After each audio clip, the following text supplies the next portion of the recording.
Respond करना board पे रहेगा तो अच्छा भी लगेगा आपको। EMI AC से पहले ना मैग्नेटिक फील्ड हमको ऑलरेडी कर चुके हो तो याद होगा।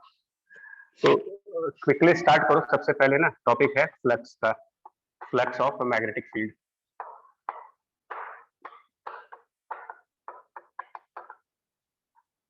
तो ये इलेक्ट्रोस्टैटिक के सिमिलर ही है आपका फ्लक्स ऑफ मैग्नेटिक फील्ड जो है, कि अगर हमारे पास कोई एक एरिया है, किसी भी ज्योमेट्री का area, circular, non circular, rectangular, square, कोई भी ज्योमेट्रिकल एरिया हो, और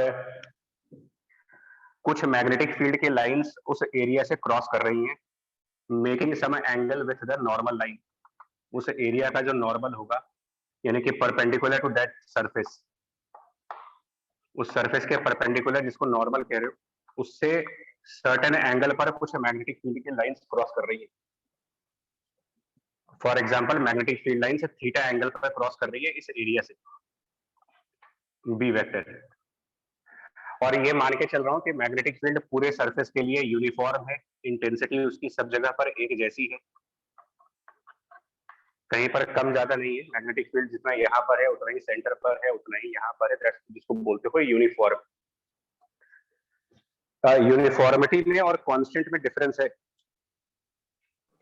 यूनिफॉर्म का मतलब ये हुआ कि किसी भी मोमेंट ऑफ टाइम पर, किसी भी मोमेंट ऑफ टाइम पर मैग्नेटिक फील्ड की जितनी स्ट्रेंथ सेंटर पे होगी, उतनी ही सरफेस के अलग अलग पॉइंट्स पर होगी। इसको यूनिफॉर्मिटी बोल रहे हैं।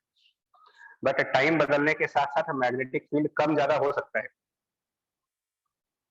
उसको आप बोलते हो magnetic field function of time. Uniformity with respect to position देखी जाती है।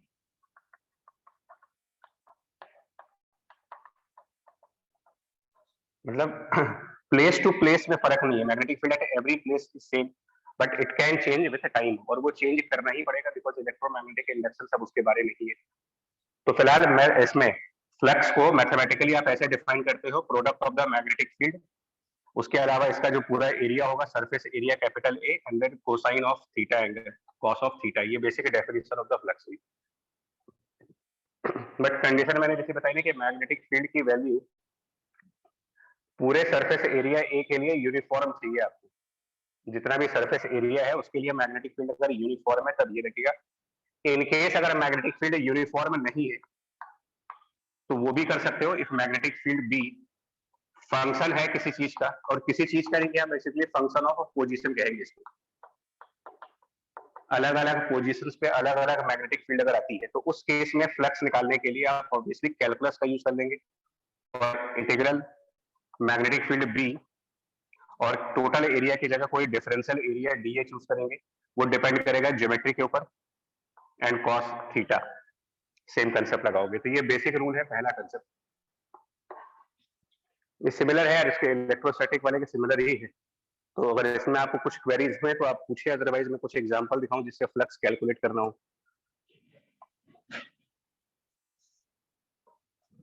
प्रोसीड करें इसको आगे?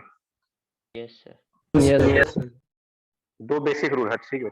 दो बेसिक रूल, एक ये यूनिफॉर्म के लिए और एक ये नॉन यूनिफॉर्म। नॉन यूनिफॉर्म मतलब प्लेस वाइज बदल रहा हो, पोजीशन का फंक्शन होना चाहिए, ठीक है। और थीटा जो है वो एंगल लोगे आप जिस सरफेस के लिए फ्लक्स निकालना है उसका परपेंडिकुलर यानी कि नॉर्मल लाइन, और उससे थीटा एंगल बनाते हुए। और एक कंसेप्ट और बता दें आपको, जैसे इलेक्ट्रोस्टैटिक में हम लोग क्या पढ़ते थे कि अगर हम कोई क्लोज सरफेस ले, इलेक्ट्रोस्टैटिक में सरफेस अगर क्लोज करते थे तो गॉस लॉ था, और उसमें ये कहा गया था कि किसी भी क्लोज सरफेस के लिए, मान लो कोई स्फेरिकल सरफेस है या कैसा भी, तो गॉस लॉ के हिसाब से वहां पर इलेक्ट्रिक फील्ड का फ्लक्स कुछ अलग डिफाइन करते थे। फॉर ए क्लोज सरफेस आप ये लिखते थे integral E D A cos theta, जिसको कि फ्लक्स ऑफ इलेक्ट्रिक फील्ड कहा गया for a close and surface. Gauss law में कहा गया था it was Q which is inside that surface and divided by epsilon zero, ये इलेक्ट्रिसिटी के लिए। बट इसका एनालॉग अगर मैग्नेटिज्म में लेके चलो आप, कि किसी क्लोज सरफेस के लिए मैग्नेटिक फील्ड का फ्लक्स क्या बनेगा, that means for any close surface B into D A into cos of theta. तो इसके लिए आंसर आएगा equal to zero value for close surfaces the total flux of magnetic field is zero. इसको बोलोगे Gauss law for magnetism, ये Gauss law for electrostatic, ये Gauss law for magnetism. और उसका रीजन है क्लोज सर्फेसेस के लिए टोटल मैग्नेटिक फ्लक्स के जीरो आने का रीजन, बिकॉज इलेक्ट्रिक फील्ड में और मैग्नेटिक फील्ड में एक बड़ा डिफरेंस है कि इलेक्ट्रिक फील्ड की लाइन पॉजिटिव चार्ज से ओरिजिनेट होती है बट टर्मिनेट वो नेगेटिव चार्ज पे होती है जाकर के, कभी क्लोज लूप नहीं बनाते। मतलब अगर आपके पास एक पॉजिटिव चार्ज है और साथ में एक नेगेटिव चार्ज है, तो जो भी इलेक्ट्रिक फील्ड लाइन होगी वो प्लस से माइनस जाएगी, बट माइनस से वापस प्लस की तरफ नहीं आएगी, वो जाएगी प्लस टू माइनस ही, उसका डायरेक्शन हमेशा प्लस टू माइनस है। बट मैग्नेट्स में थोड़ा डिफरेंट होता है। अगर हम मैग्नेट्स की बात कर लें, मैग्नेट्स की नॉर्थ एंड साउथ, तो मैग्नेटिक फील्ड आउटसाइड में नॉर्थ पोल से बाहर निकलती है, टुवर्ड साउथ जाती है, बट इनसाइड मैग्नेट वो साउथ से नॉर्थ वापस आ जाती है। मतलब कि ये पूरा एक क्लोज लूप बना रहे, जिस पॉइंट से निकलेंगे वापस उसी पॉइंट पर आकर के टर्मिनेट भी होंगे। ये डिफरेंस, इस डिफरेंस की वजह से राइट हैंड साइड में डिफरेंस आ रहा है। यहाँ पर एक तरफ नॉन जीरो वैल्यू आ रही है और एक तरफ जीरो वैल्यू आ रही है, क्योंकि अगर magnetic field line close loop बना रहे मान लीजिए, तो कोई भी मैग्नेटिक फील्ड लाइन अगर सरफेस से बाहर जाएगी, कोई भी मैग्नेटिक फील्ड लाइन सरफेस से बाहर जाएगी और उसका प्रॉपर्टी है क्लोज लूप बनाने का, तो वो वापस भी आएगी उसी सरफेस में, बस ये क्लोज लूप चल रहा है। यहाँ पर मैग्नेटिक फील्ड लाइन हमेशा एक क्लोज पाथ पे जाएगी, तो जितनी मैग्नेटिक फील्ड लाइन उस क्लोज सरफेस से बाहर निकलेंगे, उतनी ही magnetic field line close surface के अंदर भी आएंगी। तो overall number of magnetic field lines जो इस सरफेस से निकल रही है वो जीरो हो गई, जितने बाहर गए उतने अंदर भी आ गए। तो net magnetic field lines crossing this surface equals to zero, outgoing equals to incoming. And इस वजह से बोलते हैं कि total flux for any close surface for a magnetic field will always be zero value. और अगर इसको एसर्शन रीजन के पॉइंट ऑफ व्यू से दे लोगे कि स्टेटमेंट 1 स्टेटमेंट 2 के पॉइंट ऑफ व्यू से अगर हम देखें, this statement is a true statement that flux of magnetic field for a close surface is zero, statement 1। क्या समझ आया आपको? इसका रीजन क्या देना चाहिए मेरे को? करेक्ट रीजन क्या होना चाहिए कि why the flux of magnetic field for a close surface is zero and whereas the flux of electric field for a close surface is not equal to zero. तो correct explanation जिसको बोलते हैं assertion reasoning में कि सही reason क्या होना चाहिए, तो सही रीजन ये है, इलेक्ट्रिसिटी में हम पॉजिटिव और नेगेटिव चार्ज को सेपरेटली एडजस्ट करवा सकते हो। सेपरेट पॉजिटिव चार्ज एडजस्ट करता है, सेपरेट नेगेटिव चार्ज भी एडजस्ट करते हैं। मैग्नेटिज्म में सेपरेट नॉर्थ और सेपरेट साउथ, जिसको बोलते हैं मोनोपोल, ये एग्जिस्ट नहीं करते हैं। जिसमें आपको शायद ऐसा बताया भी जाता है कि अगर आप इस मैग्नेट को कई सारे पीसेस में डिवाइड करोगे तो फिर एक नया मैग्नेट आ जाएगा। मतलब अगर इसको हम सेंटर से डिवाइड करके सोच लें कि साउथ पोल अलग हो जाएगा, नॉर्थ पोल अलग हो जाएगा, तो ऐसा होता नहीं है। मैग्नेट को आप जितना छोटा करते चले जाओगे, ये फिर एक मैग्नेट बनता जाएगा, फिर इसमें नॉर्थ और साउथ आ जाएगी। तो क्योंकि मोनोपोल एग्जिस्ट नहीं करता, अगर नॉर्थ पोल होगा तो डेफिनेटली साउथ उसके साथ रहना ही है। Single north single south exist नहीं करते। इलेक्ट्रिसिटी में सिंगल पॉजिटिव सिंगल नेगेटिव को आप अलग अलग एडजस्ट करवा सकते हो। इस वजह से फ्लक्स की वैल्यू नॉन जीरो है, और यहाँ पर नॉर्थ साउथ दोनों जब भी साथ में होंगे, मैग्नेटिक फील्ड लाइन हमेशा क्लोज लूप के फॉर्म में आ जाएंगी और टोटल फ्लक्स की वैल्यू जीरो। तो करेक्ट एक्सप्लेनेशन आपका ये हुआ, non existence of magnetic monopole, correct reason for total flux equal to zero, non existence of magnetic monopole, या फिर close path formed by magnetic field line. ये दोनों आपके सही रीजन होंगे।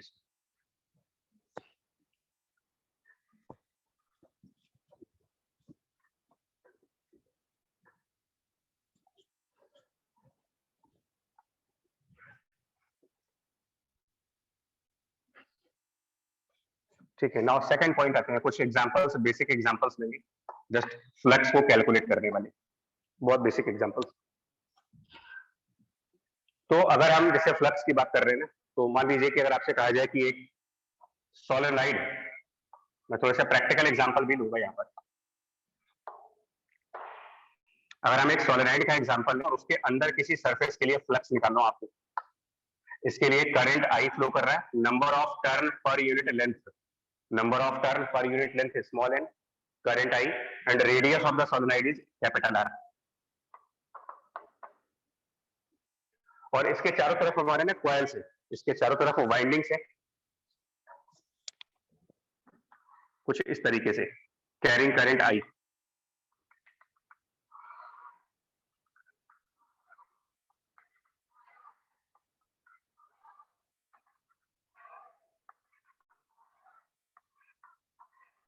इस तरीके से मान लीजिए कि कुछ करंट आई फ्लो कर रहा है, number of turn per unit length small I, radius R, और ये सब चीजें। तो पहले तो रिकॉल करेंगे कि एक सोलेनॉइड के केस में मैग्नेटिक फील्ड का एक्सप्रेशन क्या बनता है। अगर हम लोग रिकॉल करें लॉन्ग सोलेनॉइड के लिए मैग्नेटिक फील्ड का एक्सप्रेशन, ये याद होना चाहिए। और उसके ऊपर बेस्ड होकर के हम कुछ क्वेश्चंस पूछ रहे हैं आपसे कि अगर हम इसके अंदर कोई एक सर्कुलर सरफेस रखें जिसकी एक्सेस सोलेनॉइड की एक्सेस से कोइंसाइड कर रही है, मतलब इसके इनसाइड में एक सर्किल लाओ और प्लेन ऑफ सर्किल और प्लेन ऑफ कॉइल, जो ये वायर्स हैं इनका प्लेन और सर्किल का प्लेन कॉमन प्लेन है, दैट मीन दोनों के सेम एक्सिस है और इसका रेडियस स्मॉल ए है। तो कितना फ्लक्स बोलोगे इसके लिए? तो पहले मैग्नेटिक फील्ड रिकॉल करोगे प्रीवियस चैप्टर से कि मैग्नेटिक फील्ड अगर हम लॉन्ग सोलेनॉइड के केसेस में रिकॉल करें तो इसका फॉर्मूला होता है mu naught times small N multiplied by current I. But ये सिर्फ उसके इनसाइड के लिए होता है, और अगर यही मैग्नेटिक फील्ड हम सोलेनॉइड के लिए बात करें इसके आउटसाइड में, तो आउटसाइड जीरो हो गया। ये आपसे उस समय भी कहा था कि आइडियल कैपेसिटर और आइडियल इंडक्टर्स इलेक्ट्रिक और मैग्नेटिक फील्ड सिर्फ इनसाइड प्रोड्यूस करते हैं, आउटसाइड प्रोड्यूस नहीं करते हैं, आइडियल केसेस मानते हैं। और जो इनकी डायरेक्शंस होती हैं म्यू नॉट एन आई सोलेनॉइड के केस में, इसकी डायरेक्शन हमेशा पैरेलल टू द एक्सिस मिलती है आपको, सोलेनॉइड की एक्सिस के बिल्कुल पैरेलल। और मैंने क्यों आपसे बार बार कहा है कि जो अंदर सर्किल रख रहे हो और जो सोलेनॉइड है दोनों का सेम एक्सिस है, दैट मींस कि मैग्नेटिक फील्ड लाइन इस अंदर वाली सरफेस के नॉर्मल डायरेक्शन से इसकी नॉर्मल लाइन के साथ 0 डिग्री का एंगल बना रही होगी। अगर दोनों के एक्सिस कोइंसाइड कर रहे हैं इसका मतलब मैग्नेटिक फील्ड की लाइन और अंदर वाले सरफेस के नॉर्मल के बीच 0 डिग्री एंगल बन रहा होगा। और ये मैग्नेटिक फील्ड यूनिफॉर्म भी है, म्यू नॉट एन आई में कोई पोजीशन का टर्म नहीं आ रहा, डिस्टेंस का कोई टर्म नहीं है, पोजीशन का कोई टर्म नहीं, दैट मींस कि ये कंप्लीटली यूनिफॉर्म मैग्नेटिक फील्ड है। तो डायरेक्टली इसके लिए फ्लक्स लिखोगे, flux phi for this surface, इसका area pi A square multiplied by ये जो मैग्नेटिक फील्ड बी निकाल रहे हैं ये, this is mu naught N times small I. Simple सा आंसर है।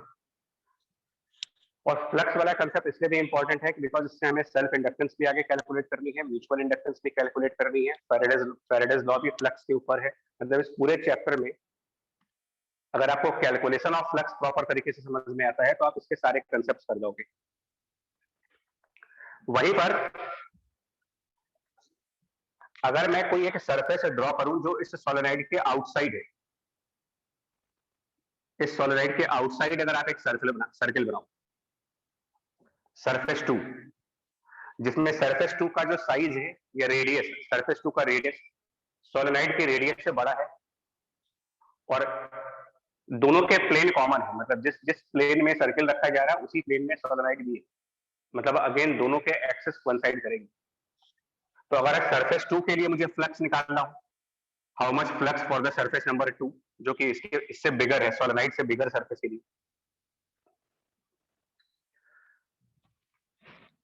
कुछ बताएंगे आप लोग क्या बनना चाहिए सरफेस 2 के लिए? अगर इसकी रेडियस को मैं बी मान लूं कि जो बाहर वाला सरफेस है उसकी रेडियस बी है, थोड़ा ट्राई करो आप लोग बताने के लिए, तो डाउट्स भी क्लियर होते रहेंगे, प्रिपरेशन अच्छी हो जाएगी। अगर आउटसाइड रेडियस बी है, सोलेनॉइड से ज्यादा है, और ये प्रॉपर्टीज है कि इस सोलेनॉइड की मैग्नेटिक फील्ड जो होती है वो इनसाइड में प्रोड्यूस होती है, बाहर कोई मैग्नेटिक फील्ड नहीं है। तो बिगर वाले सरफेस के geometrical area pi B square होगा। इसको अगर आप अलग से ड्रॉ करें अलग से, तो बाहर वाले सरफेस का एरिया तो पाई बी स्क्वायर है, बट मैग्नेटिक फील्ड उतने एरिया में नहीं है, मैग्नेटिक फील्ड जो है वो लिमिटेड है, बिकॉज मैग्नेटिक फील्ड सोलेनोइड के रेडियस तक होगी सिर्फ, कैपिटल आर तक, कैपिटल आर के बियॉन्ड कोई मैग्नेटिक फील्ड नहीं है। सो मैग्नेटिक फील्ड का रेडियस सिर्फ कैपिटल आर है, जो कि छोटा है इससे, मतलब ये स्पेस ऑफ मैग्नेटिक फील्ड कह सकते हैं, space of magnetic field only up to the radius R, उसके बाहर वाले रेडियस में नो मैग्नेटिक फील्ड, यहां पर मैग्नेटिक फील्ड 0 है। सो फ्लक्स कैलकुलेट करेंगे जब बाहर वाले सरफेस φ2 के लिए, तो मैग्नेटिक फील्ड की वैल्यू रखोगे μ0 Ni, बट इसको जिस एरिया से मल्टीप्लाई करना होगा वो पाई बी स्क्वायर नहीं ले सकते हैं, बिकॉज इस पूरे एरिया पर मैग्नेटिक फील्ड की एग्जिस्टेंस है ही नहीं, मैग्नेटिक फील्ड की एग्जिस्टेंस सिर्फ रेडियस आर तक है, तो area of magnetic field will be pi R square only.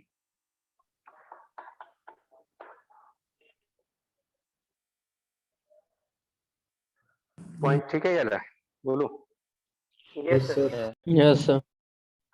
हाँ, इनसाइड में सरफेस का एरिया लिया है मैंने, जो सरफेस का रेडियस है वो लिया है पाई ए स्क्वायर, लेकिन बाहर वाले सरफेस के लिए सरफेस का रेडियस यूज नहीं किया मैंने, सोलेनोइड का रेडियस यूज किया है, बिकॉज सोलेनोइड के रेडियस के बियॉन्ड जितना एक्स्ट्रा एरिया है, एक्स्ट्रा एरिया, इनमें मैग्नेटिक फील्ड की लाइंस 0 है, तो यहाँ पर कोई फ्लक्स नहीं आ रहा होगा, फ्लक्स सिर्फ इतने एरिया तक बन रहा होगा।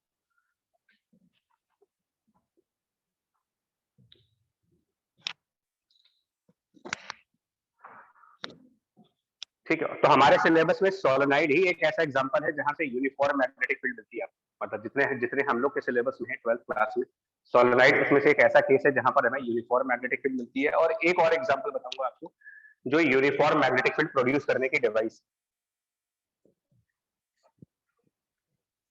वो याद दिलाते हैं आपको, ये मैग्नेटिज्म वाले लेक्चर में हुआ था, और वो था हमारा, अगर कहीं पर इनफाइनाइट सरफेस हो, एक बहुत बड़ी सरफेस,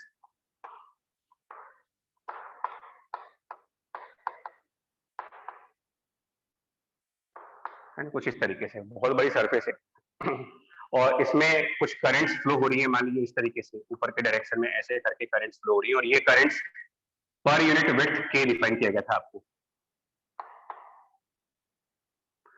करंट की value per unit width was equal to K. तो मैग्नेटिज्म में जो एग्जाम से पहले वाली क्लास थी उसमें यह बताया था आपको कि इससे अगर आप आर डिस्टेंस परपेंडिकुलरली साइड पे आते हो, इससे आर डिस्टेंस परपेंडिकुलर साइड पर, तो मैग्नेटिक फील्ड की जो वैल्यू बनती है इस केस में μ0/2, और जितना इसका करंट पर यूनिट विड्थ होगा के। इसको कंपेयर भी किया गया था इलेक्ट्रोस्टैटिक के इनफाइनाइट शीट ऑफ चार्ज के साथ, जिसकी इलेक्ट्रिक फील्ड σ/2 एप्सिलॉन नॉट आती है। तो ये दूसरा एग्जांपल है जो यूनिफॉर्म मैग्नेटिक फील्ड का है, infinite sheet of current, solenoid और शीट ऑफ करंट, सिर्फ ये दो ही ऐसे केसेस है जिनसे मैग्नेटिक फील्ड यूनिफॉर्म आती है। तो अब अगर इसके सामने अगर आप एक सर्कुलर सरफेस रखें और सर्किल का प्लेन और इस सरफेस का प्लेन पैरेलल प्लेन्स हो, ये दोनों बिल्कुल पैरेलल प्लेन्स, क्वेश्चन ध्यान से सुनिएगा। हम यहाँ वाला जो सर्किल है इसको किसी भी तरीके से रख सकते हैं, इसकी ओरिएंटेशन मेरे ऊपर डिपेंड करती है। तो फॉर एग्जांपल अगर ये इनफाइनाइट सरफेस मेरा YZ प्लेन है, ये Y एक्सिस मान लेते हैं, इसको Z एक्सिस मान लेते हैं, और ये लाइन X एक्सिस मान लेते हैं, ये Y एक्सिस मान लिया, ये Z एक्सिस मान लिया, मतलब कि ये YZ प्लेन है, करंट की डायरेक्शन Z एक्सिस की तरफ आ रही है, और ये जो डिस्टेंस R है ये X एक्सिस की तरफ है, बेटर होगा इसको मैं X से ही डिनोट कर देता हूँ, X डिस्टेंस है, और जो मैं यहाँ पर सर्किल प्लेस कर रहा हूँ वो उसका प्लेन पैरेलल टू YZ है, ये parallel to the YZ plane में रखा जा रहा है, इसका अपना एक रेडियस है स्मॉल a। कितना फ्लक्स लिखेंगे इसके लिए, flux for this circle,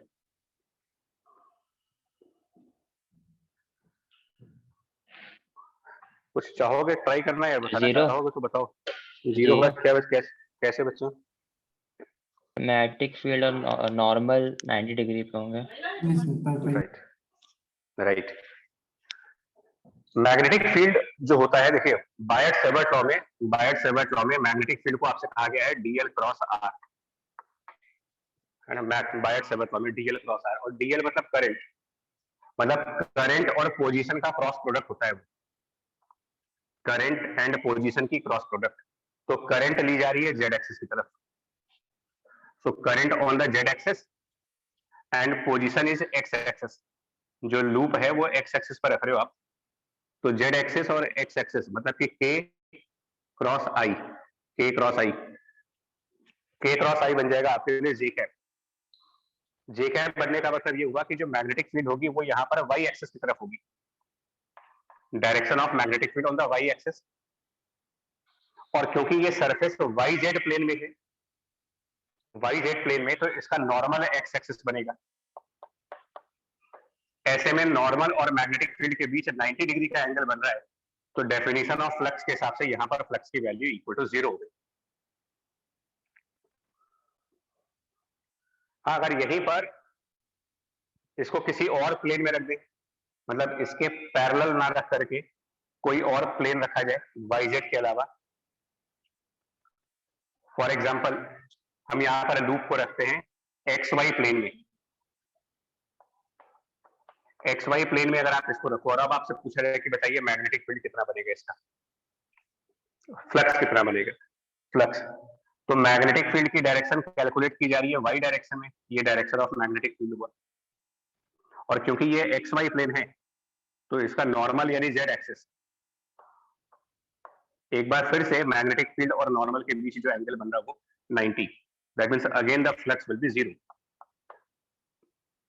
suggest करोगे यहाँ पर कौन सा प्लेन रखना चाहिए जिससे कि फ्लक्स की वैल्यू 0 ना आए?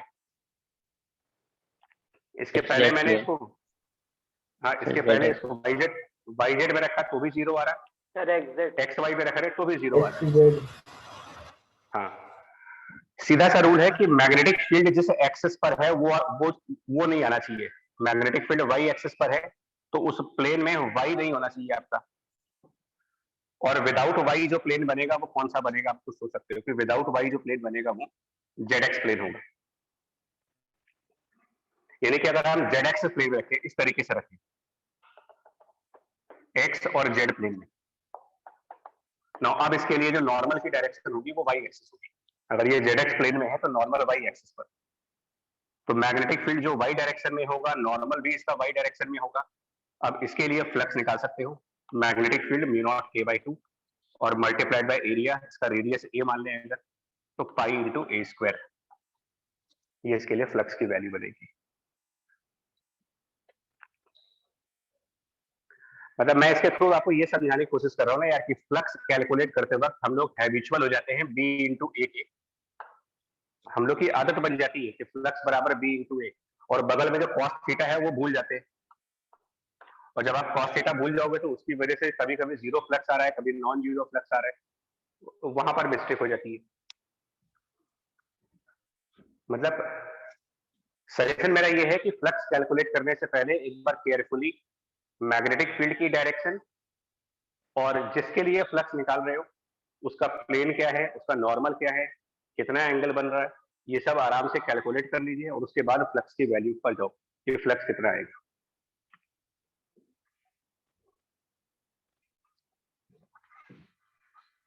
ठीक है, तो ये दो एग्जांपल आपको दी जिसमें मैग्नेटिक फील्ड यूनिफॉर्म प्रोड्यूस हुई है, सोलेनॉइड और इनफाइनाइट सरफेस। इसको हमेशा याद रखेंगे, सोलेनॉइड और इनफाइनाइट सरफेसेस में ही यूनिफॉर्म मैग्नेटिक फील्ड है। एक और एग्जांपल दिखाते हैं। सपोज हमारे पास करंट आई का एक लॉन्ग वायर हो, स्ट्रेट वायर, लॉन्ग वायर। तो जैसे ही ये चीज आ रहा है पहले तो अपने माइंड में रिकॉल करिए कि इसके मैग्नेटिक फील्ड का फॉर्मूला क्या बताया गया है। इनफाइनाइट वायर अगर है और उसका करंट आई है तो मैग्नेटिक फील्ड कितना प्रोड्यूस करता है, ये फॉर्मूला उसका याद होना चाहिए। और अब इसके बेसिस पर आपसे कहा जा रहा है कि इसके साइड में हमने यहाँ पर एक रेक्टेंगुलर लूप प्लेस किया जिसका centre point, centre of that rectangle से कुछ आर डिस्टेंस पर है ये, और लेंथ वाइज ये 2a और ये 2b।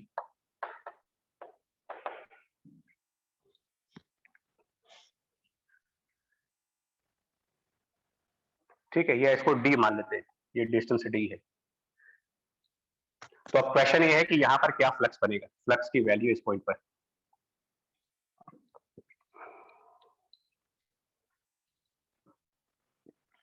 तो यार रिकॉल करिए, जिस वायर में करंट है ना ये सोर्स ऑफ मैग्नेटिक फील्ड बनेगा, और अगर ये सोर्स ऑफ मैग्नेटिक फील्ड है तो पहले मुझे ये याद करना पड़ेगा कि मैग्नेटिक फील्ड का वैल्यू क्या होता है इसके लिए। तो लॉन्ग वायर है, फॉर्मूला याद होना चाहिए, it is mu naught capital I divided by 2 pi into small R, जिसमें डिस्टेंस का टर्म आ रहा है। डिस्टेंस का टर्म आने का मतलब मैग्नेटिक फील्ड नॉन यूनिफॉर्म हो गई, क्योंकि डिस्टेंस इन्वॉल्व है तो डिस्टेंस चेंज करने पर बी चेंज करेगा, नॉन यूनिफॉर्म मैग्नेटिक फील्ड। इसका मतलब यहाँ पर मुझे कैलकुलस का यूज करना पड़ेगा, इसका मतलब यहाँ पर एक डिफरेंशियल एरिया चूज कर रहा हूँ। और डिफरेंशियल एरिया चूज करने का भी बड़ा आसान तरीका होता है कि डिफरेंशियल एरिया कैसा होना चाहिए। तो बी किस चीज का फंक्शन है वो देखो आप, B is function of R. तो आप जो एरिया चूज करेंगे उसमें dr का टर्म आना चाहिए, बिकॉज हमें ये पता है कि फ्लक्स निकालने के लिए मुझे इंटीग्रेशन करनी है b इंटू डी आर का, D D A cos theta, ये करना है।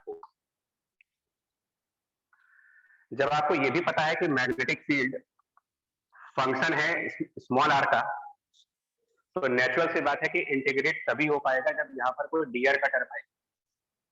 आर के फंक्शन को आर के रिस्पेक्ट में ही इंटीग्रेट करोगे। तो उसके लिए हमने क्या किया, आर डिस्टेंस पर और एक स्ट्रिप चूज करी इसकी जिसकी विड्थ dr के बराबर हो, सो दैट कि मेरे इंटीग्रेशन में dr का टर्म आए। और इस स्ट्रिप के एरिया को dA से डिनोट कर रहे हैं, which is equal to dA for this area will be equal to ये लेंथ 2b into ये distance dr, 2b into dr। और अब यहाँ पर dA की वैल्यू पुट करेंगे, देन फ्लक्स कैलकुलेट कर लेंगे। Flux will be equal to integral mu naught I by 2 pi r 2b into dr।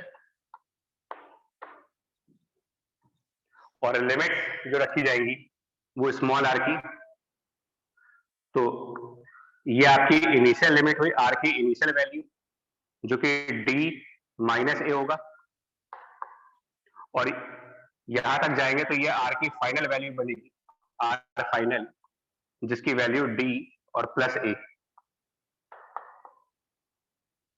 इसको जरा कैलकुलेट भी करेंगे यार, इसमें कुछ क्वेश्चंस और भी है।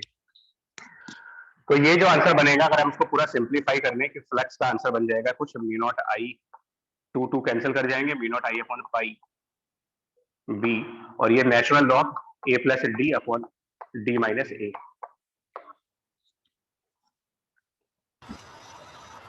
Yes sir. बोलो ठीक है ये चीज? Yes sir. ठीक।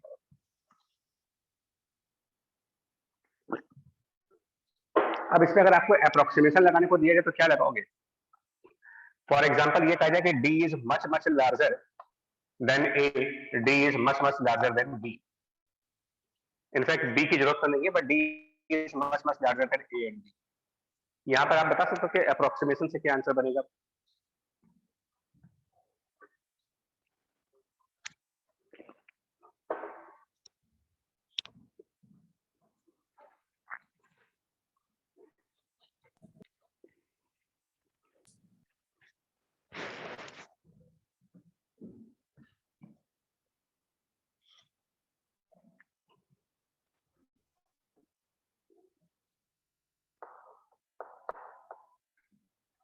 बोलो भाई।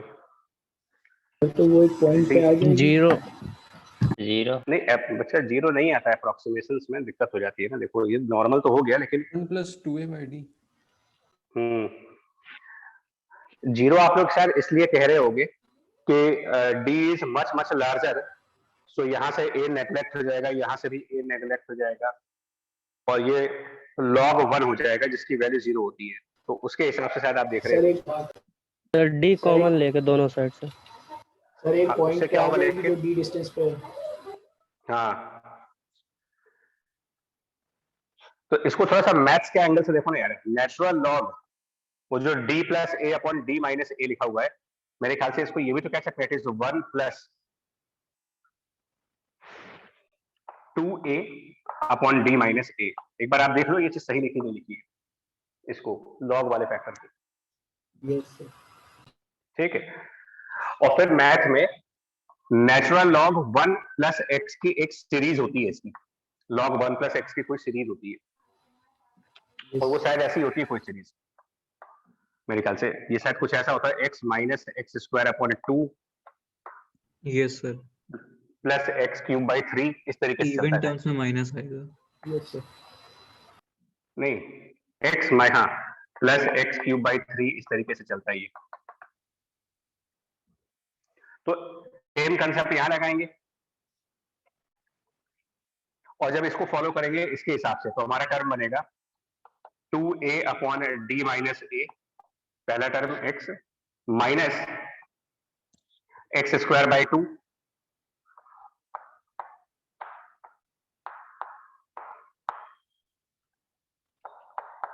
एंड उसके आगे प्लस माइनस के टर्म्स आते रहेंगे।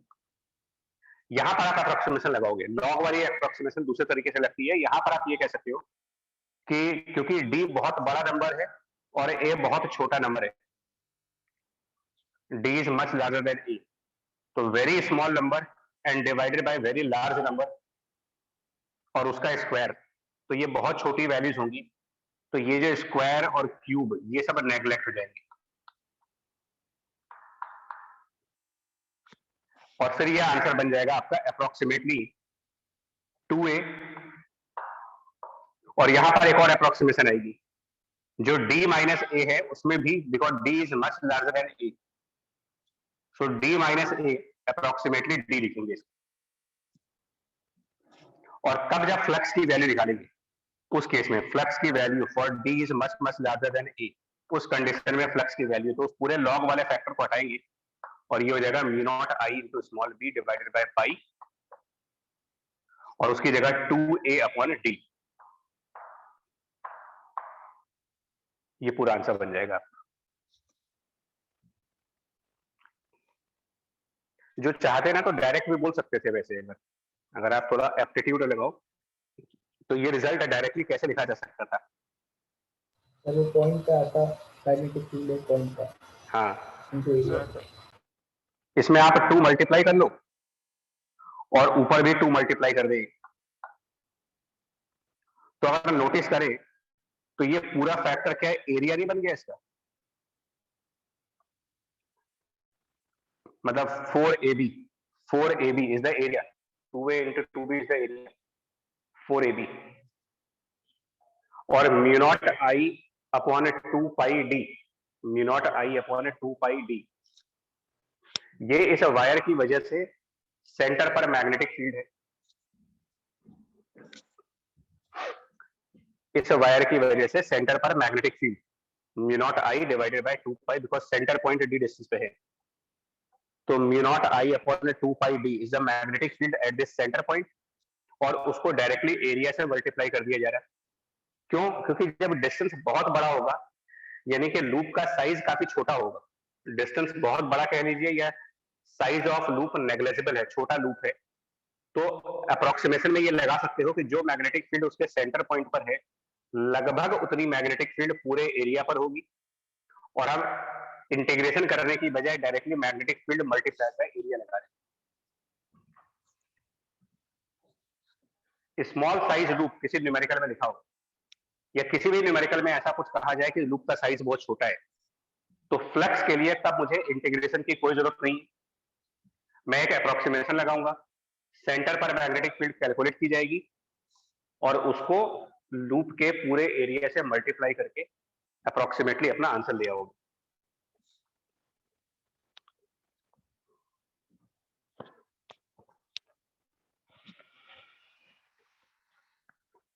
और मैं बार बार रिपीट करूंगा यार, फ्लक्स कैलकुलेट करना मोस्ट इंपॉर्टेंट पार्ट है इस पूरे चैप्टर का।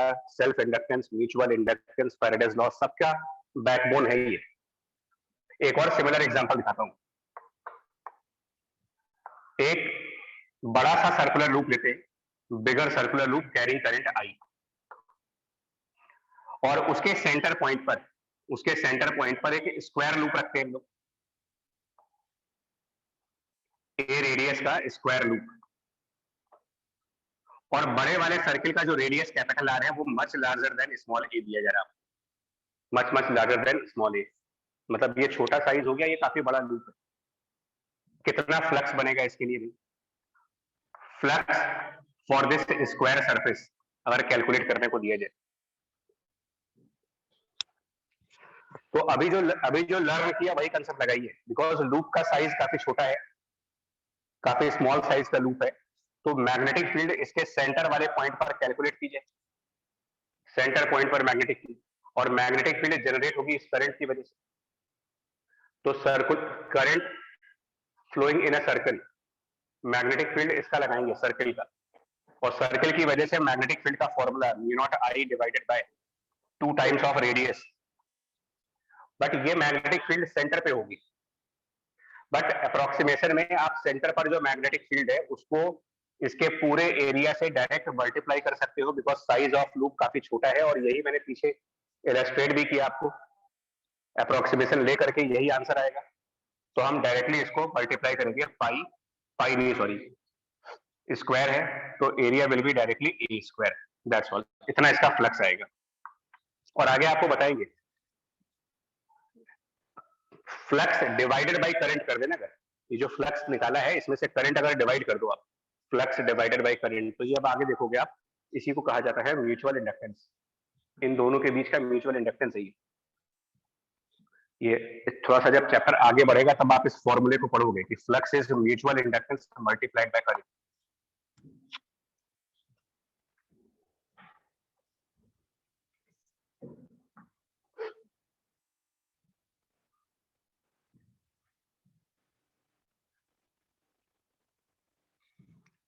राइट, कंसेप्ट क्लियर हुआ है?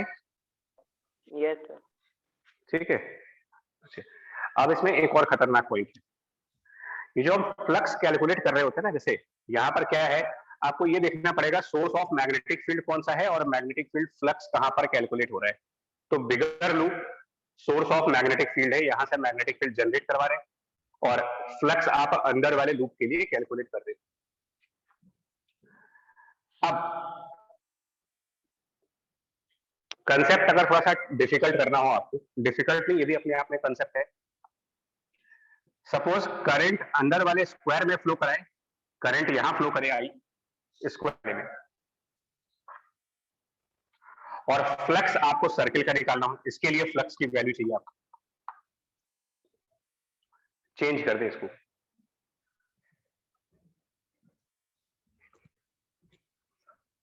समय पहले क्या था, सर्किल में करंट फ्लो हो रहा था और स्क्वायर के लिए फ्लक्स निकाल रहे थे। अब आपका स्क्वायर में करंट फ्लो हो रहा है और सर्किल के लिए फ्लक्स निकालना है। तो यहां तो अप्रोक्सीमेशन काम नहीं कर सकता, बिकॉज सर्किल एक बड़ा लूप है, तो हम इसमें वो काम तो कर नहीं सकते कि सेंटर पर मैग्नेटिक फील्ड निकाल करके और पूरे एरिया से मल्टीप्लाई कर दे, ये पॉसिबल नहीं है। सेंटर पर मैग्नेटिक फील्ड निकाल करके और पूरे एरिया से तभी मल्टीप्लाई किया जा सकता है जब साइज ऑफ लूप जिसके लिए फ्लक्स कैलकुलेट हो रहा है वो काफी छोटा हो, नेग्लिजिबल साइज हो। अभी हमें कहा जा रहा है एक बहुत बड़े रेडियस के लिए फ्लक्स निकालना है। तो अगर हम ऐसा कुछ सोचेंगे ना, अगर मेरे दिमाग में ऐसा कोई कंसेप्ट आ रहा है कि मैं स्क्वायर की वजह से सेंटर पर मैग्नेटिक फील्ड निकाल लूं और उसको पाई आर स्क्वायर से मल्टीप्लाई कर दूं, तो ये गलत कंसेप्ट है, बिकॉज पाई आर स्क्वायर छोटा एरिया नहीं है। यहां पर मैग्नेटिज्म में एक थ्योरम काम करती है, एक थ्योरम है जिसको हम लोग रेसिप्रोकल थ्योरम के नाम से पढ़ेंगे।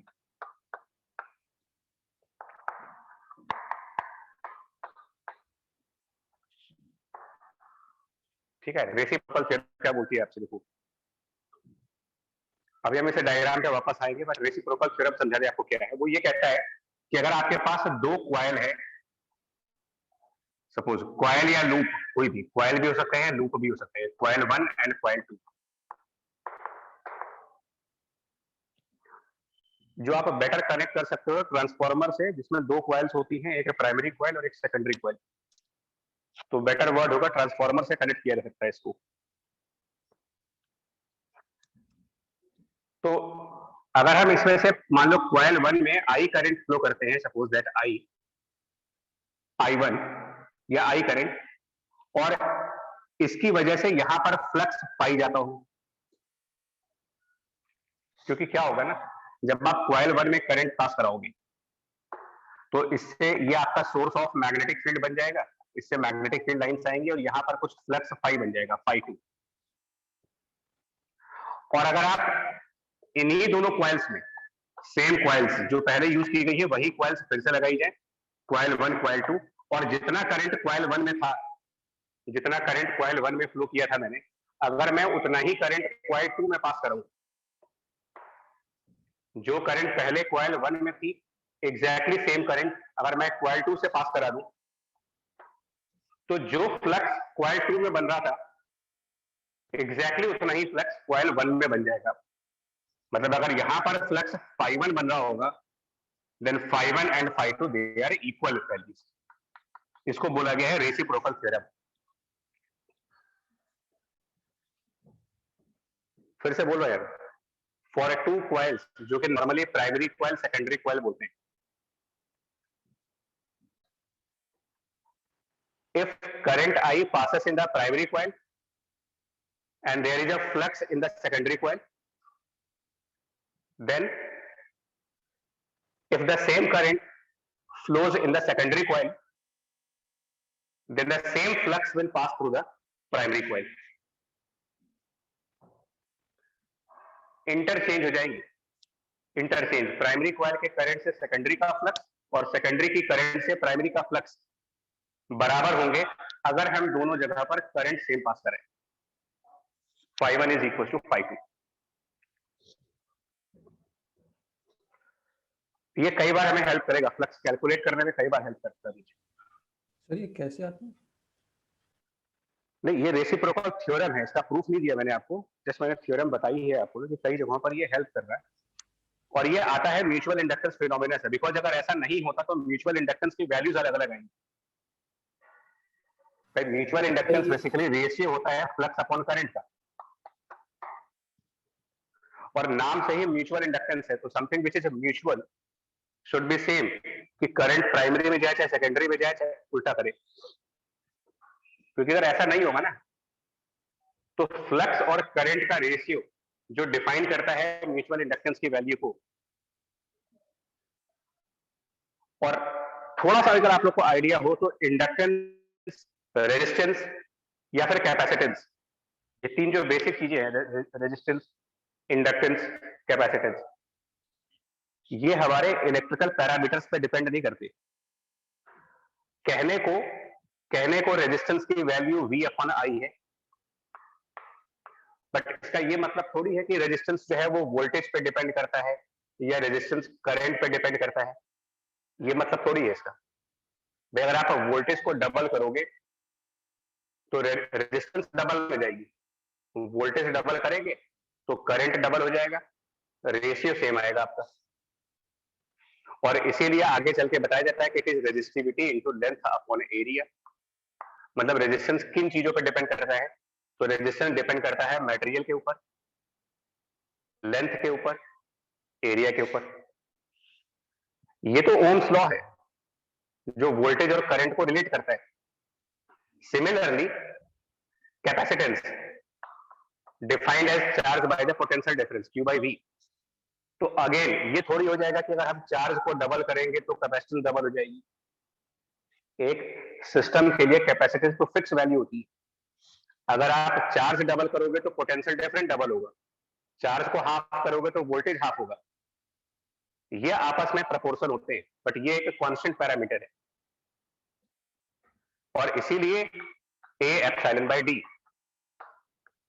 मतलब कैपेसिटेंस भी एरिया पर डिपेंड करेगा, मीडियम पे डिपेंड करेगा, प्लेट सेपरेशन पे डिपेंड करेगा। मतलब कुल मिलाकर के ज्योमेट्री और मीडियम, ज्योमेट्री एंड मीडियम पे डिपेंड करता है। रेजिस्टेंस भी आपका ज्योमेट्री और मीडियम पे डिपेंड करता है। और इसी के सिमिलर में म्यूचुअल इंडक्टेंस की सेम कंसेप्ट है। कहने को वो फ्लक्स बाई आई है, कहने को वो फ्लक्स अपॉन आई है, बट इसका ये मतलब थोड़ी हो गया कि फ्लक्स बढ़ेगा तो म्यूचुअल इंडक्टेंस बढ़ जाएगा। और एक और चीज, एक और पॉइंट आपको समझाते थे, प्राइमरी सेकेंडरी कॉइल के कंसेप्ट को समझना होगा। क्या कैपेसिटेंस में कभी ऐसा कहा गया है कि जो दो प्लेट्स हैं,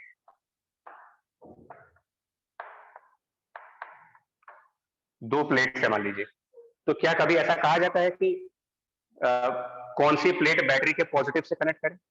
मान लो ये प्लेट P है और ये प्लेट Q है, हमने इसको प्लस माइनस से कनेक्ट किया और दूसरे अरेंजमेंट में same capacitor P and Q, लेकिन हमने बैटरी का पॉजिटिव Q से लगा दिया। आपको क्या लगता है कि इनकी कैपेसिटेंस अलग अलग आएंगी हमारे? अगर प्लेट एरिया सेम है और डिस्टेंस सेम हो, same plate area same distance, तो क्या बैटरी की पोलैरिटी बदलने से कैपेसिटेंस यहां और यहां पे अलग अलग आएंगे? सेम ही आएंगे। फर्क सिर्फ इतना होगा कि बैटरी की पोलैरिटी के हिसाब से ये पॉजिटिव नेगेटिव डिसाइड होगा, इसमें ये प्लस माइनस हो जाएगा, बट कैपेसिटेंस तो यहां और यहां सेम ही आएगी आपकी।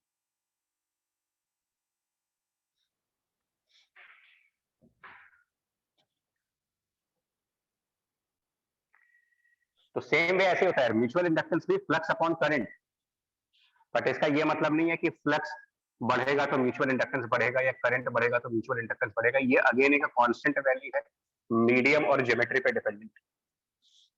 तो for a pair of two coils mutual inductance की वैल्यू इस बात पे डिपेंड नहीं करती कि किसको प्राइमरी कॉइल माना गया है और किसको सेकेंडरी कॉइल माना गया है।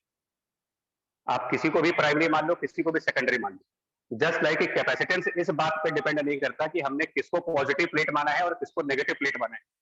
आप इसको प्लस करते हो, इसको माइनस करो, या प्लस माइनस बदल दो, कैपेसिटेंस सेम आएगी।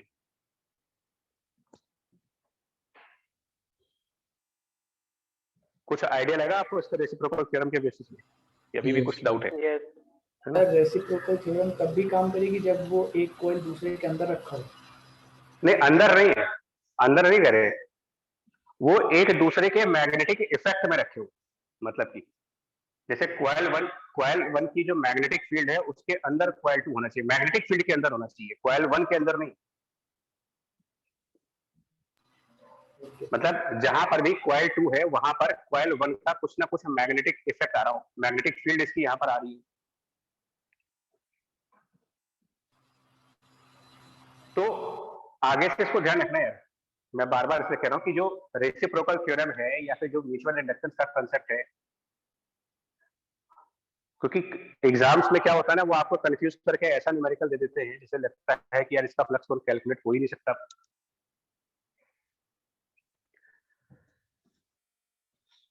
तो अगर मेरे को ये थ्योरम पता होगी तो शायद मैं फ्लक्स इजीली कैलकुलेट कर सकता हूँ। और देखो मैं कैसे यूज कर रहा हूँ इसको।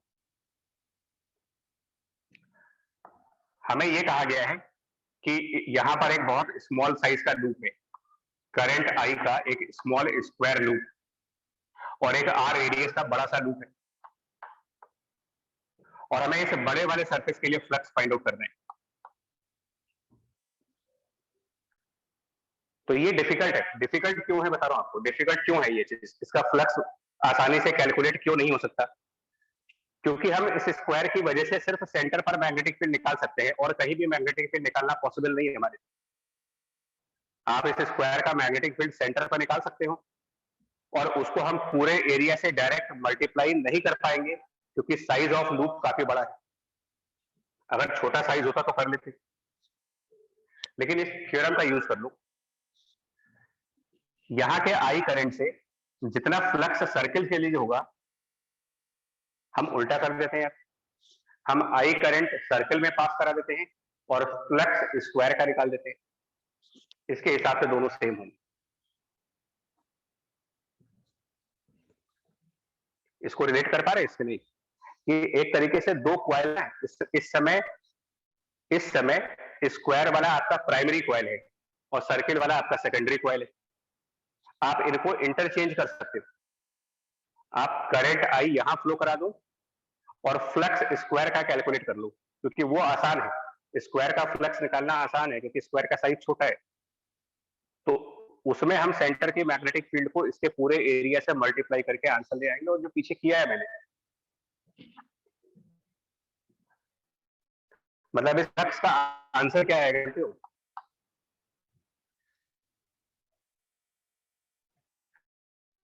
हम क्या माने, करंट आई स्क्वायर में या फिर करंट आई सर्किल में, क्या मानना सही रहेगा इस थ्योरम के बेसिस पे, रेसिप्रोकल थ्योरम के बेसिस पे? तो सर्किल में हम करंट स्क्वायर की बजाय सर्किल में इमेजिन कर रहे हैं।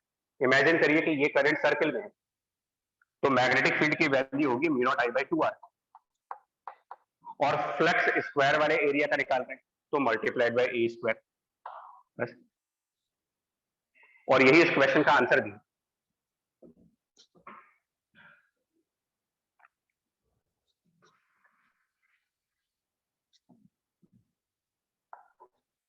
मतलब कि यहां पर आई करंट सर्किल में और फ्लक्स फॉर द स्क्वायर, और यहां का I current and flux for the circle same है, फर्क नहीं पड़ता कोई रेसिप्रोकल थ्योरम के हिसाब से।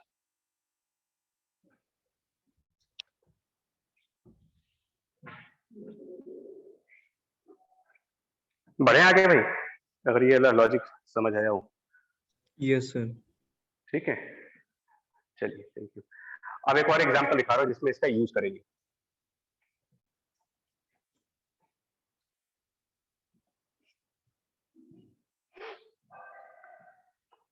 फॉर एग्जांपल अगेन,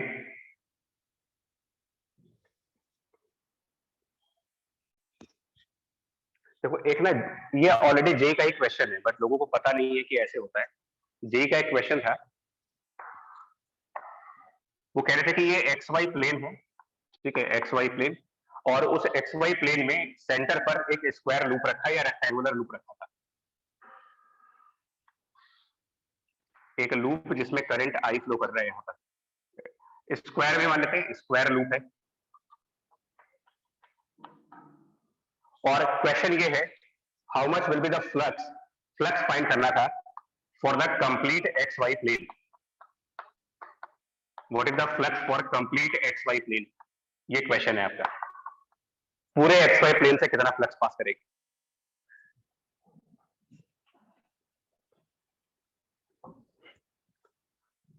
अब अजीब सा नहीं लग रहा है इसमें? कंप्लीट एक्स वाई प्लेन कितना बड़ा एरिया हुआ ये? कंप्लीट एक्स वाई प्लेन का फ्लक्स निकालने का मतलब क्या, ये इनफाइनाइट एरिया, इनफाइनाइट एरिया के लिए फ्लक्स पूछा जा रहा है। अगर मैं फॉर्मूला सोचूं ना कि b इंटू ए, उसमें a इनफाइनाइट है, तो पहला थॉट मन में यह था यार कि इनफाइनाइट फ्लक्स आ जाना चाहिए।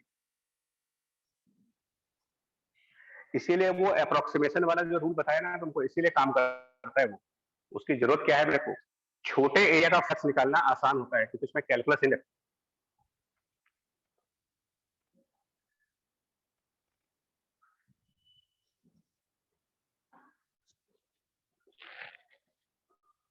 तो कंप्लीट एक्स वाई प्लेन का मतलब क्या होगा, एक ऐसा surface which is bounded by a surface which is bounded by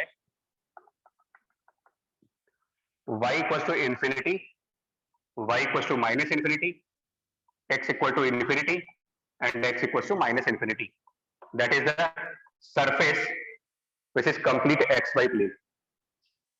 Complete xy plane can be defined as a rectangle or a square bounded between line y equals to infinity, line y equals to minus infinity, line x equals to minus infinity, and line x equals to plus infinity. ये पूरा area बन गया आपका। आप इसमें reciprocal theorem use कर दो। Current I यहां पर है और इतने बड़े एरिया का फ्लक्स निकालने से अच्छा है कि हम रेसिप्रोकल थ्योरम को स्विच कर दें। और क्या कर देते हैं, हम यहां पर करंट फ्लो करने की बजाय, इस स्क्वायर में करंट फ्लो करने की बजाय हम इस यहां पर करंट आई फ्लो करा देते हैं बाहर बाहर, और फ्लक्स यहां पर फाइंड कर लो, सेम ही आंसर आएगा। तो जो हमारा एरिया है कंप्लीट एक्स वाई प्लेन, उसकी जो boundaries, complete x y plane की जो बाउंड्रीज है, सरकमफ्रेंस जिसको कह सकते हो, उस सरकमफ्रेंस में अगर हम आई करंट डाल दें और फ्लक्स इसका निकाल लें तो रेसिप्रोकल थ्योरम के हिसाब से आंसर सेम आ जाएगा। और ये निकालना आसान है क्योंकि ये छोटा साइज है। तो this flux will be equal to magnetic field जो इसके सेंटर पॉइंट पर होगी मल्टीप्लाइड बाय एरिया। अब क्वेश्चन ये उठता है कि मैग्नेटिक फील्ड सेंटर पॉइंट पर क्या होगी, इस स्क्वायर के सेंटर पॉइंट पर मैग्नेटिक फील्ड क्या होगी। तो मैग्नेटिक फील्ड तो इस करंट की वजह से होगी, और ये करंट इन्फिनिटी पर है, current I as at infinity, और मैग्नेटिक फील्ड का formula by the straight wires mu naught I divided by 2 pi R. A wire which is at infinity, distance r is infinity, r infinity मतलब magnetic field 0, सो इसका magnetic field 0, इसका magnetic field 0, इसका magnetic field 0, इसका magnetic field 0, यानी यहाँ पर magnetic field 0. So answer is flux will be equal to 0. सीधा सा रूल हो गया, answer is 0. There is no flux. Complete x y plane के लिए कोई फ्लक्स नहीं होगा.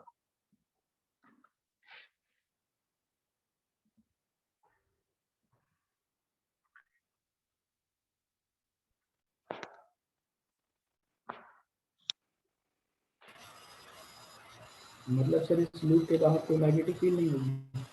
नहीं, फ्लक्स 0 आ रहा बच्चा, मैग्नेटिक फील्ड 0 नहीं आ रही. इसको बहुत ध्यान से समझने वाला क्वेश्चन है.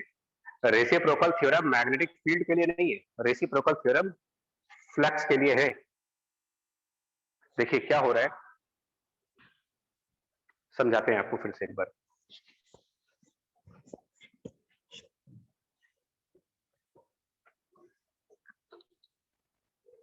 इमेजिन करो एक बहुत बड़ा सरफेस है, बहुत बड़ा सरफेस, और उसके अंदर एक छोटा सा सरफेस, उसमें आई करंट फ्लो हो रही है.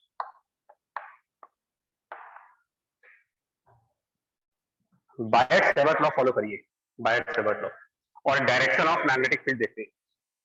तो डायरेक्शन ऑफ मैग्नेटिक फील्ड देखने के लिए मैग्नेटिक फील्ड की डायरेक्शन देखी जाती है करंट और पोजीशन के क्रॉस प्रोडक्ट से. अगर आप मैग्नेटिक फील्ड की डायरेक्शन बहुत आराम से लॉजिकली देखोगे तो ये जो करंट्स है, इन करंट्स की वजह से इनसाइड पर मैग्नेटिक फील्ड की डायरेक्शन यहां पर, और वैसे भी ये क्लॉकवाइज करंट जा रहा है. तो अगर हम फिंगर्स को क्लॉकवाइज बंद करें, बिकॉज करंट इज क्लॉकवाइज, तो अगर हम फिंगर्स को क्लॉकवाइज बंद करेंगे तो ये इनसाइड जाएगा, यानी यहां पर मैग्नेटिक फील्ड को हम क्रॉस से दिखाएंगे, magnetic field by the cross.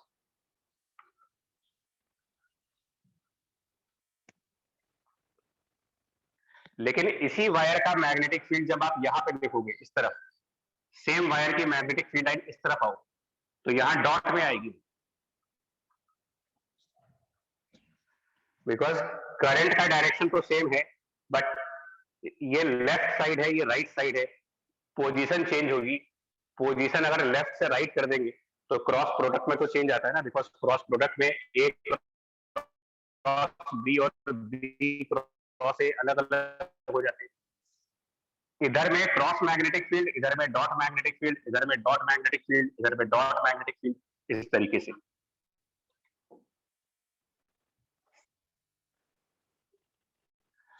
अब थोड़ी देर के लिए इस स्क्वायर को हटा देते हैं यहां से, थोड़ी देर के लिए इस स्क्वायर को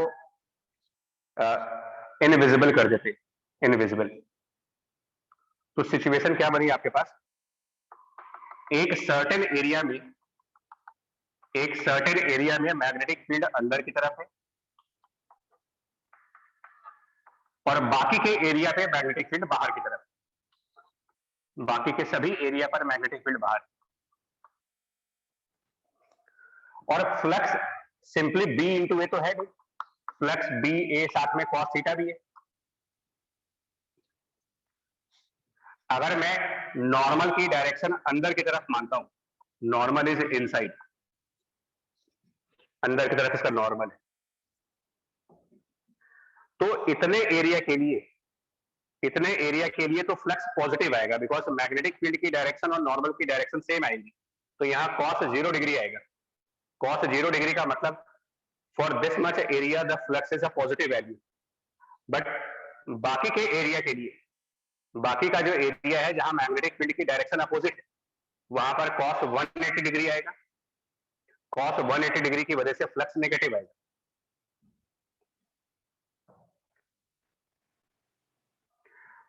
मतलब कि जब करंट यहां के स्क्वायर में फ्लो हो रहा था तो उसका मैग्नेटिक फील्ड कुछ इस तरीके से प्रोड्यूस हो रहा है कि वो थोड़े से एरिया पर पॉजिटिव फ्लक्स दे रहा है और बहुत बड़े एरिया पर एक नेगेटिव फ्लक्स दे रहा है, और ये कुछ इस तरीके से आपस में एडजस्ट हो जाते हैं कि amount of negative flux and amount of positive flux बराबर बराबर मिल जाते हैं and total flux becomes 0, phi की वैल्यू 0 टोटल। बट क्योंकि हम इतना डीपली जाए और इतना डीपली इन चीजों को समझाएं कि मैग्नेटिक फील्ड यहाँ क्रॉस है, यहाँ डॉट है, जितना नेगेटिव फ्लक्स आएगा उतना पॉजिटिव आएगा, ये सब कुछ इतना डीपली जाए, इससे अच्छा था, बेटर होता कि हम इतनी मेहनत क्यों करें, हम ये करंट बाहर वाले कॉइल में शिफ्ट कर दो, यहाँ की वजह यहाँ करंट पास करा दो, और एक लिमिटेड एरिया का फ्लक्स जो कि डायरेक्टली 0 आ जाएगा, क्योंकि जो बाहर वाले वायर्स है वो इन्फिनिटी पर है। तो अगर करंट हमारा इन्फिनिटी पे चला जाएगा तो अंदर मैग्नेटिक फील्ड 0 हो जाएगी, डायरेक्टली यहाँ पर 0 फ्लक्स आ जाएगा।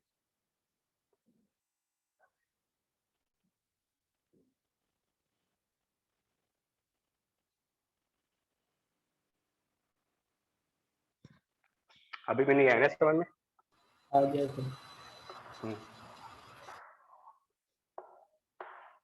रेसिप्रोकल थ्योरम को बाय मिस्टेक मत करना यार, देखो मैं दोनों का डिफरेंस बता रहा हूँ। यहाँ पर फ्लक्स 0 आने की वजह क्या है? जब करंट बाहर है और ये सारे वायर्स इन्फिनिटी पर हैं, ध्यान दीजिएगा। तो why the flux is 0? Answer is since wires are at infinity, R is infinite, B is 0. Since B is 0, there is no flux. और जब करंट अंदर में फ्लो कर रहा था तब फ्लक्स क्यों 0 था? There is magnetic field at all the points. There is magnetic field. यहाँ मैग्नेटिक फील्ड नहीं है इसलिए 0 है, यहाँ मैग्नेटिक फील्ड है बट कहीं पर क्रॉस है, कहीं पर डॉट है, तो कहीं नेगेटिव फ्लक्स, कहीं पॉजिटिव फ्लक्स। तो यहाँ पर फ्लक्स 0 है as positive flux and negative flux वो इक्वल आ गए, इसलिए 0 हो गया। मतलब रेसिप्रोकल थ्योरम ना हमें क्वेश्चंस को आसान तरीके से करने का एक मेथड है, और मैं हमेशा यही एडवाइस करूंगा कि बहुत बड़े सरफेस का फ्लक्स निकालने से अच्छा है कि एक छोटे सरफेस का फ्लक्स निकाल दो आप। प्राइमरी सेकेंडरी आप अपने हिसाब से बदल सकते हो और आंसर वही आएगा, फ्लक्स का आंसर सेम है।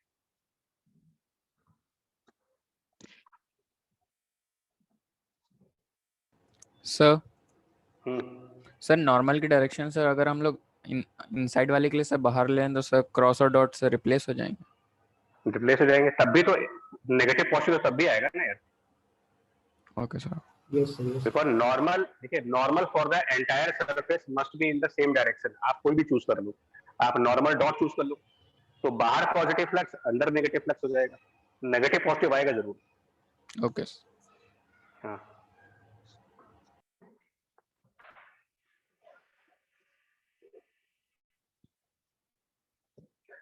रेसिप्रोकल थ्योरम की पावर को समझो, बहुत तगड़ी पावर है इसकी, मतलब चीजें बड़ी आसान कर देता है। एक और एग्जांपल दिखाते हैं।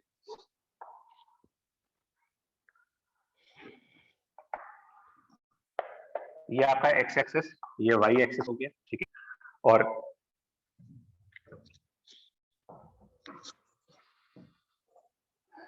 यहां पर एक स्क्वायर लूप है, ठीक है। ये डिस्टेंस आपका b है और ये a है, ये भी a है, स्क्वायर लूप। और current is flowing in this square loop I, current इस स्क्वायर लूप में है I। और क्वेश्चन ये है, what is flux for complete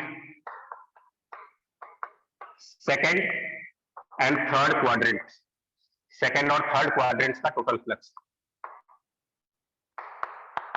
ये निकालना है आपको। इस लूप की वजह से सेकंड एंड थर्ड क्वाड्रेंट का टोटल फ्लक्स कितना होगा। तो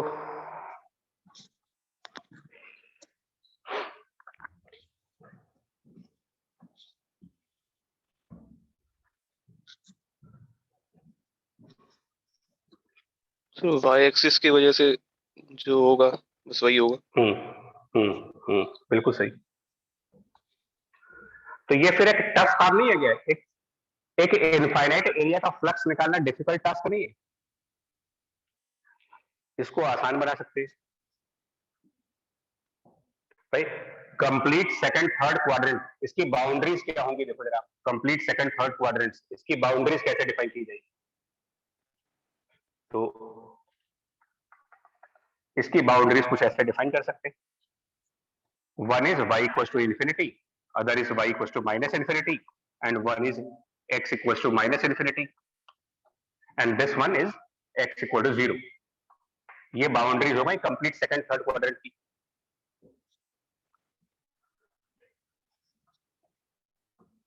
तो हम क्या करेंगे ना, रेसिप्रोकल वाला कंसेप्ट यहां भी लगाएंगे। तो रेसिप्रोकल वाला कंसेप्ट क्या लगाएंगे, इस करंट की वजह से इतने बड़े एरिया का फ्लक्स निकालने से अच्छा है कि हम इस बड़े वाले एरिया में करंट पास कराएं और छोटे वाले एरिया का फ्लक्स निकालें, वो ज्यादा आसान है। तो हम क्या करेंगे, इस करंट को यहां की बजाय यहां कर देंगे और फ्लक्स यहां पर फाइंड कर लेंगे, यहां पर फ्लक्स निकालेंगे। अब जब करंट आप यहां पर फ्लो कराओगे तो मैग्नेटिक फील्ड कौन प्रोड्यूस करेगा इसमें से? ये चार बाउंड्रीज है इसकी, इनमें से कौन सी बाउंड्री मैग्नेटिक फील्ड यहां पर प्रोड्यूस कर रही हो? तो ये इनफाइनाइट पर है, इसकी वजह से कोई मैग्नेटिक फील्ड नहीं आएगा। इनफाइनाइट पर जो वायर्स है इसकी वजह से जीरो मैग्नेटिक फील्ड, इस इनफाइनाइट वाले वायर की वजह से जीरो मैग्नेटिक फील्ड, इस इनफाइनाइट वाले वायर की वजह से zero magnetic field. Magnetic field आएगी सिर्फ इस वायर से जो कि वाई एक्सिस पे है, और ये एक इनफाइनाइट वायर है। और इसके लिए अभी जस्ट आपने किया है कि अगर आप इससे r डिस्टेंस पे या इससे x डिस्टेंस पे जाओगे तो मैग्नेटिक फील्ड की वैल्यू बनेगी μ0I/2πx, जो कि नॉन यूनिफॉर्म है। तो मुझे यहां पर एक dx का स्ट्रिप बनाना पड़ेगा और इसका एरिया लिखेंगे a इंटू dx, और फिर इसको इंटीग्रेट करेंगे इनिशियल लिमिट b से final limit which is b plus a, और ये इसके फ्लक्स का आंसर बनेगा। बाकी वो लॉग में आ जाएगा आंसर।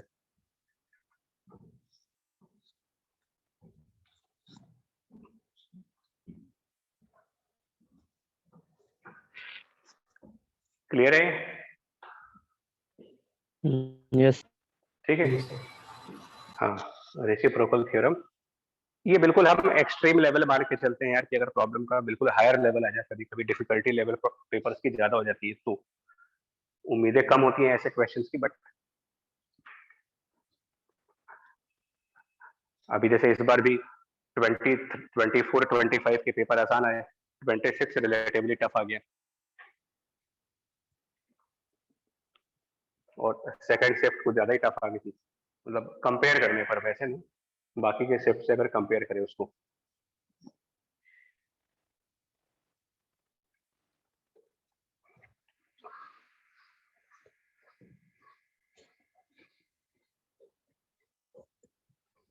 सो फ्लक्स कैलकुलेशन बहुत हेल्प करेगा इस पूरे चैप्टर में। अब जरूरी नहीं है कि जो सरफेस आपको दिया जा रहा है ना वो हमेशा एक फ्लैट सरफेस हो। जिस सरफेस के लिए फ्लक्स निकालना है वो एक कर्व सरफेस भी हो सकता है, कर्व सरफेस भी। फॉर एग्जांपल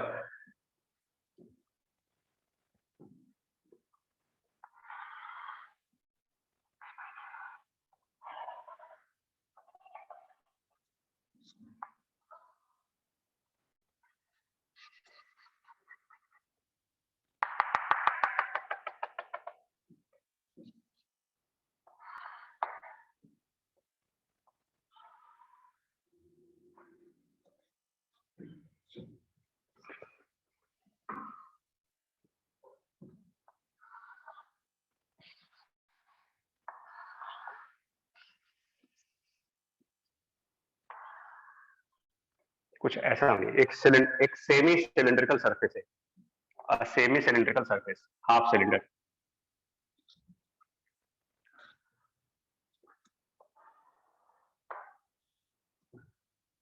डायग्राम विजिबल है आपको, समझ आ रहा है ये डायग्राम? क्यों जी, डायग्राम समझ पा रहे हो आप क्या है ये? Yes sir. Yes sir. है ना, आधा सिलेंडर है, आधा सिलेंडर, और इसका जो बेस है, जो इसका ये बेस है, इसी इसी प्लेन में, बेस वाली प्लेन में, और एक वायर है जो कि इनफाइनाइट वायर है, इनफाइनाइट वायर कैरिंग करंट आई।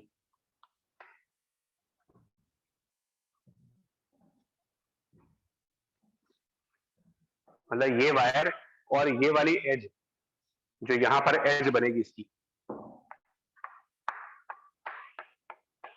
ये वाली एज और ये वाली वायर बिल्कुल पैरेलल लाइंस, दोनों पैरेलल लाइंस, और ये वायर इस बेस के, इसी बेस की प्लेन में है।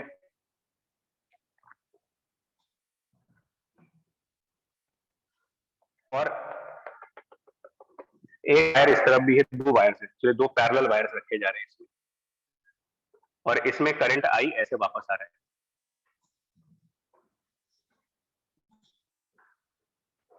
ठीक है, और डिस्टेंसेस कुछ ये दी गई हैं सेंटर से, ये आपका रेडियस आर है, ये डिस्टेंस हमारा डी है, सिमिलरली इस तरफ आर और ये डी।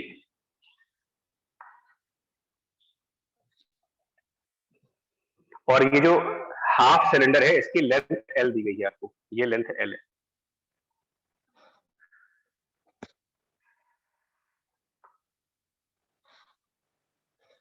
चलो बताओ कितना फ्लक्स आएगा इस कर्व सरफेस के लिए, flux for the curve semi cylindrical surface.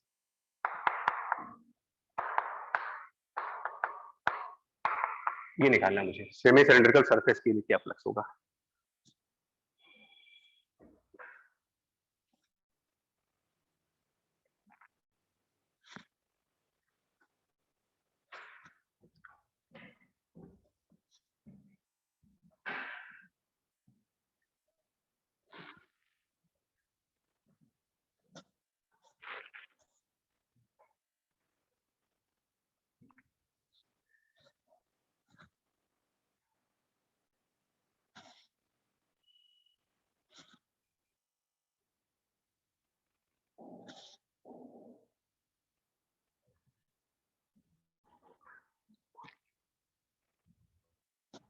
ठीक है, अब यहां पर हम जिस कंसेप्ट को यूज करने जा रहे हैं वो बता दें आपको, और इससे ना तुम्हें ये भी समझना है कि कर्व सरफेस की फ्लक्स कैसे निकाली जाएगी। अभी तक हमने सारे फ्लैट सरफेस माने थे, पहली बार कर्व सरफेस का एग्जांपल ले रहे हो। हमने सेमी सिलेंडर का एग्जांपल लिया, वो हेमिस्फीयर भी हो सकता है, किसी भी तरीके का कर्व सरफेस लिया जा सकता है। तो पहला कंसेप्ट सुनिएगा, हम लोगों ने ये कहा था कि flux for any close surface, अगर मैग्नेटिक फील्ड की बात हो रही है तो किसी भी क्लोज सरफेस के लिए फ्लक्स की वैल्यू हमेशा जीरो आनी चाहिए। Gauss law for magnetism, for any close surface it has to be zero.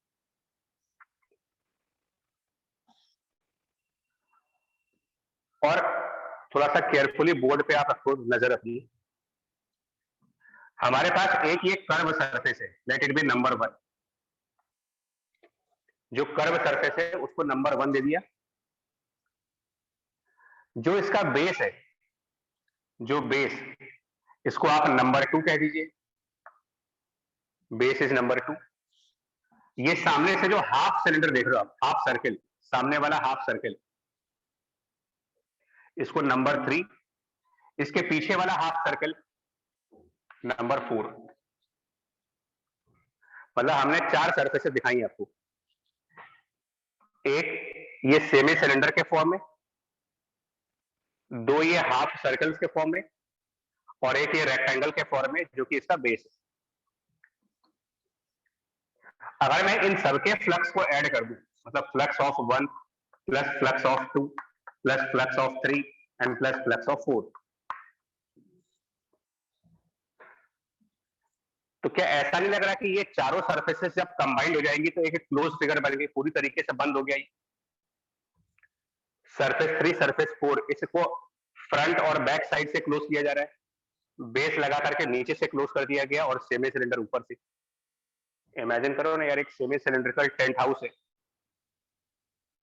Semi cylindrical, उसको पीछे से भी बंद है, फ्रंट साइड से भी बंद है, बेस भी उसका बंद है, टॉप साइड से भी बंद है, तो ये पूरी वैल्यू 0, टोटल वैल्यू 0।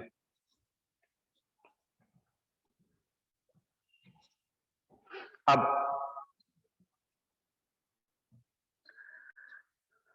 ये जो आपके सरफेस 3 और सरफेस 4 है, सरफेस 3 एंड सरफेस 4, इनमें क्या दिक्कत आएगी? देखो सरफेस 3 एंड सरफेस 4 में इनके मैग्नेटिक फ्लक्स अगर आप कैलकुलेट करने की कोशिश करोगे इनके नॉर्मल्स को देखते हुए, तो सरफेस 3 और सरफेस 4 का नॉर्मल या तो फ्रंट साइड पर जाएगा, फ्रंट साइड पर, या सरफेस 4 का नॉर्मल बैक साइड पे जाएगा। और सरफेस 3 की नॉर्मल अगर फ्रंट साइड पर आएगी, normal of surface 3 coming front side, तो वो इस वायर के पैरेलल जाएगी। और अगर इस वायर के पैरेलल जाएगी तो मैग्नेटिक फील्ड के 90 डिग्री पर जाएगी, बिकॉज मैग्नेटिक फील्ड वायर के परपेंडिकुलर होता है। बायट-सावर्ट लॉ के हिसाब से मैग्नेटिक फील्ड की डायरेक्शन करंट के परपेंडिकुलर होगी। सरफेस 3 का नॉर्मल और ये वायर पैरेलल है, मैग्नेटिक फील्ड वायर के परपेंडिकुलर मतलब कि नॉर्मल के परपेंडिकुलर, नॉर्मल के परपेंडिकुलर मैग्नेटिक फील्ड मतलब कि सरफेस 3 का फ्लक्स 0 होगा, सरफेस 4 का भी 0 होगा। तो यानी सरफेस 1 का फ्लक्स और सरफेस 2 के फ्लक्स इन न्यूमेरिकल वैल्यूज बराबर होंगी, एक पॉजिटिव आएगा एक नेगेटिव आएगा। So flux for the surface 1 is basically minus times flux for surface 2। और सरफेस 2 का फ्लक्स निकाला जा सकता है क्योंकि वो सरफेस नंबर 2 जो है वो एक फ्लैट सरफेस है, वो कर्व सरफेस में नहीं आ रहा है, पूरा पूरा रेक्टेंगल है वो। तो रेक्टेंगल्स के फ्लक्स निकालना आसान है क्योंकि ये जो फ्लैट सरफेस है, जिस प्लेन में ये फ्लैट सरफेस है उसी प्लेन में ये दोनों वायर्स भी है, ये दो वायर और ये फ्लैट सरफेस, ये सब एक प्लेन में है।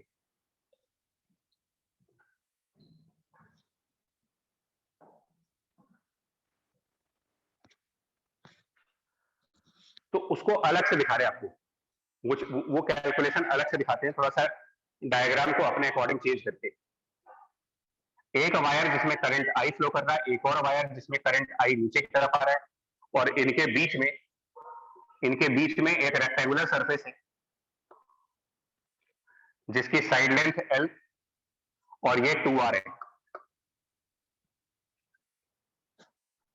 मतलब इस प्लेन को सामने सामने से दिखाया जा रहा है।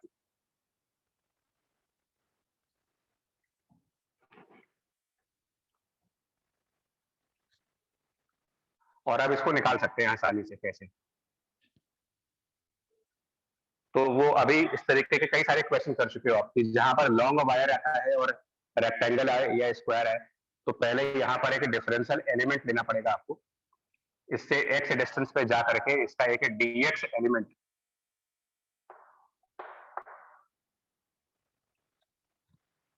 और फिर मैग्नेटिक फ्लक्स जब निकालेंगे for this dx portion, magnetic flux for the dx portion, तो flux phi equal to integral of the magnetic field. Magnetic field जो यहां पर आएगी वो इन दोनों वायर्स की वजह से आएगी। इस वाले वायर की वजह से मैग्नेटिक फील्ड की value μ0I/2 into small x, plus इस वाले वायर की वजह से मैग्नेटिक फील्ड μ0I/2, और यहां से जो डिस्टेंस होगा वो 2r - x का होगा, सॉरी मतलब ये पूरी डिस्टेंस है 2d। तो इस साइड से जो डिस्टेंस आएगी वो होगी 2d - x,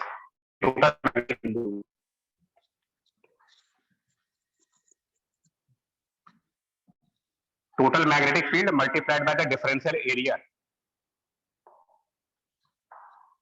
अब डिफरेंशियल एरिया इसके लिए dx मल्टीप्लाइड बाय ये length which means L dx, and most important part cos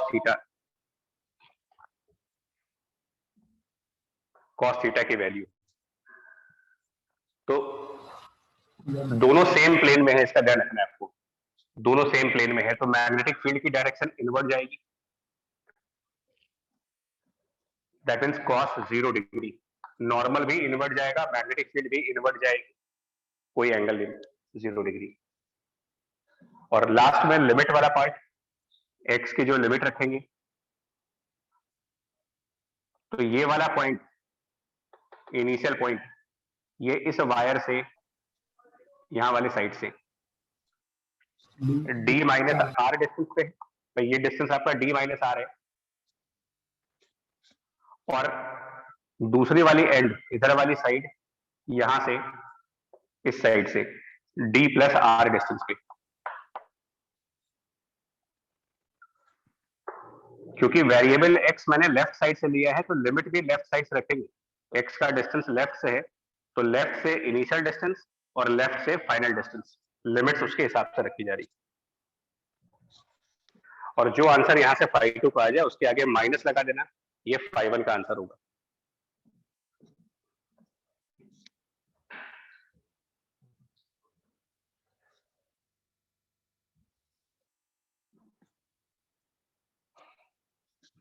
ठीक है, बताओ अगर कुछ पूछना है इसमें तो। सर एक का निकाल के फिर 2 टाइम्स नहीं हो सकता है बात? हाँ हो सकता है, वो भी हो सकता है। जी मतलब एक वायर का निकाल के उसको डबल कर दें। हाँ सर। हाँ कर सकते हैं, कर सकते हैं। सर अगर ये प्लेन मतलब ये जो सरफेस है सेकंड वाले, ये दोनों के सिमेट्रिकल ना रखा होता तो भी डबल कर सकते थे एक का निकाल? नहीं, तब नहीं, ये सिमेट्री होना जरूरी है, तभी डबल हो पाएगा।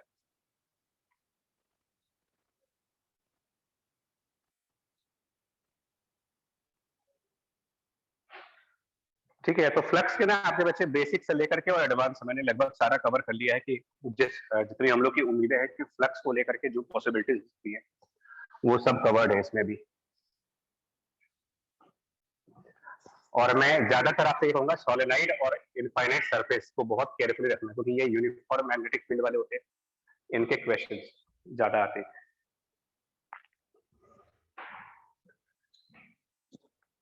ना फ्लक्स को कैलकुलेट करने के बाद जो आता है आपका, वो बेसिकली है फैराडेज लॉ। लॉ आज कंप्लीट कर लेते हैं।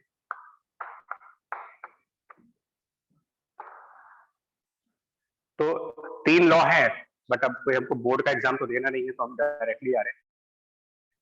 साथ ये कहना है कि जो ईएमएफ इंड्यूस होता है, induce EMF, that is minus times rate of change of flux minus D by D T of the flux for the loop. ये बेसिक रूल है। इंड्यूस ईएमएफ की value minus of D by D T of the flux inside the loop. ये जो Faraday's का basic law.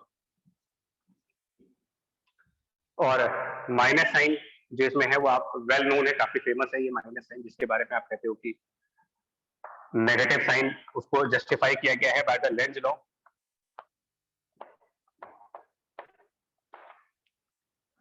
और Lenz law का क्या कहना होता है? लेंज लॉ जो मतलब जो वर्क करता है कंजर्वेशन ऑफ एनर्जी के प्रिंसिपल पर। वर्किंग प्रिंसिपल इसका एनर्जी कंजर्वेशन है। और इसकी स्टेटमेंट कुछ ऐसी कहती है, लेंज लॉ की स्टेटमेंट ये कहती है कि डायरेक्शन ऑफ इंड्यूस्ड करंट,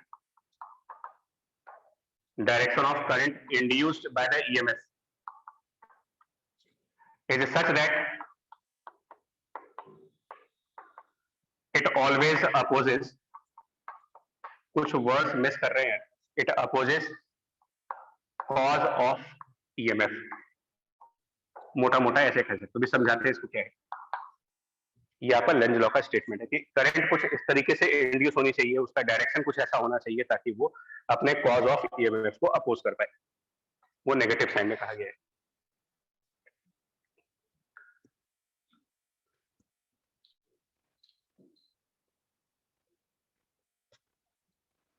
ठीक है, तो इसमें कुछ नीड नहीं है एक्सप्लेन करने की, बिकॉज अल्टीमेटली फ्लक्स के ऊपर हमने काफी टाइम इन्वेस्ट कर दिया है। तो फ्लक्स अगर आता है तो उसके आगे मैथ है, फ्लक्स कैलकुलेट करना अगर आ गया तो उसको डिफरेंशिएट करके ईएमएफ निकाल सकते हैं। और इसी वजह से मैंने 1-1.5 घंटे जो है वो फ्लक्स को कैलकुलेट करने पे दिया है कि ये ज्यादा इंपॉर्टेंट पार्ट है। अगर ये आता है तो उसके बाद डिफरेंशिएशन कर लोगे आप, और डिफरेंशिएशन कर लोगे तो उसका मतलब ईएमएफ आ जाएगा, एंड देन उसके बाद सब कुछ पॉसिबल है।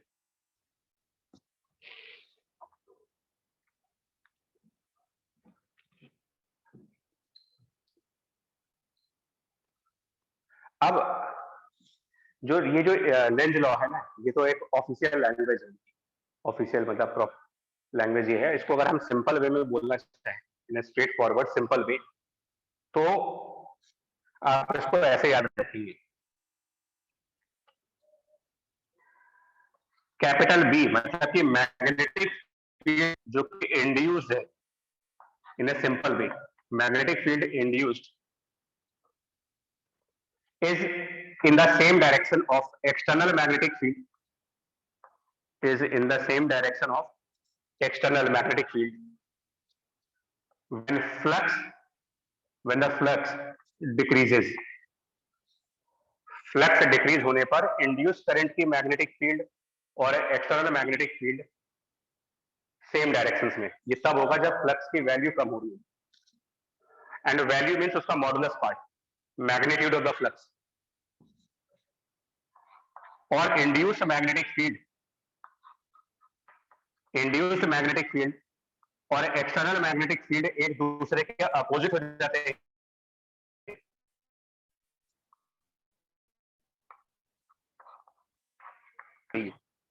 दो ही पॉसिबिलिटी है, या तो फ्लक्स बढ़ेगा या तो फ्लक्स कम होगा, क्योंकि अगर फ्लक्स कांस्टेंट है तो d∅dt वैसे भी 0 आएगा, ईएमएफ इंड्यूस होगा ही नहीं, तो आगे की कोई बात ही नहीं की जाएगी।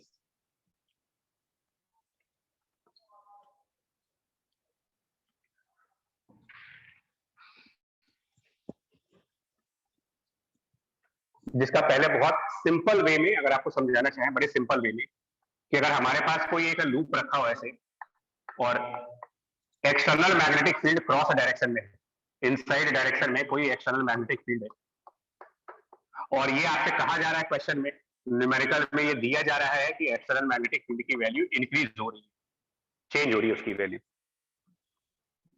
इट इंक्रीजेस विथ टाइम, ये कहा गया है।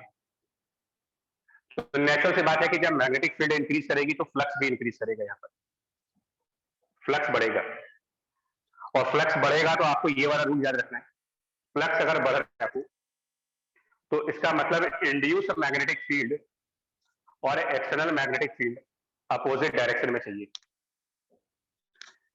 एक्सटर्नल मैग्नेटिक फील्ड अंदर है, मतलब कि इंड्यूस मैग्नेटिक फील्ड बाहर, so direction of induce magnetic field is dot, ये डायरेक्शन हुआ बी इंड्यूस का, और जिस तरफ इंड्यूस मैग्नेटिक फील्ड है इस तरफ आप अपने राइट हैंड थंब को रखिए, right hand thumb in the direction of induce magnetic field.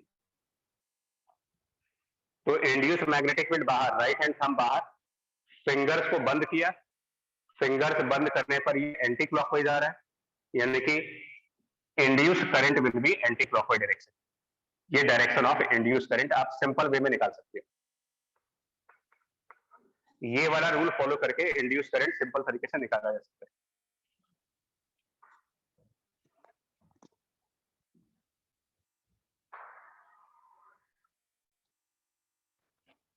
Cross में है मान लो बी एक्सटर्नल, और ये दिया जाए आपसे कि बी एक्सटर्नल की वैल्यू रिड्यूस हो रही है, तो बी एक्सटर्नल रिड्यूस करने का मतलब फ्लक्स को रिड्यूस किया जा रहा है, फ्लक्स को रिड्यूस किया जा रहा है तो आपका इंड्यूस मैग्नेटिक फील्ड और external magnetic field same directions में, यानी क्रॉस की डायरेक्शन में हमारा बी इंड्यूस, और बी इंड्यूस मतलब ये direction of right hand thumb है, राइट हैंड थंब को इनसाइड रखेंगे, फिंगर्स को बंद करेंगे, क्लॉकवाइज डायरेक्शन, यानी यहां पर करंट की डायरेक्शन क्लॉकवाइज फ्लो कर जाएगी, आई इंड्यूस विल बी क्लॉकवाइज। ये एक सिंपल सा तरीका होता है, इसको देख लेगा।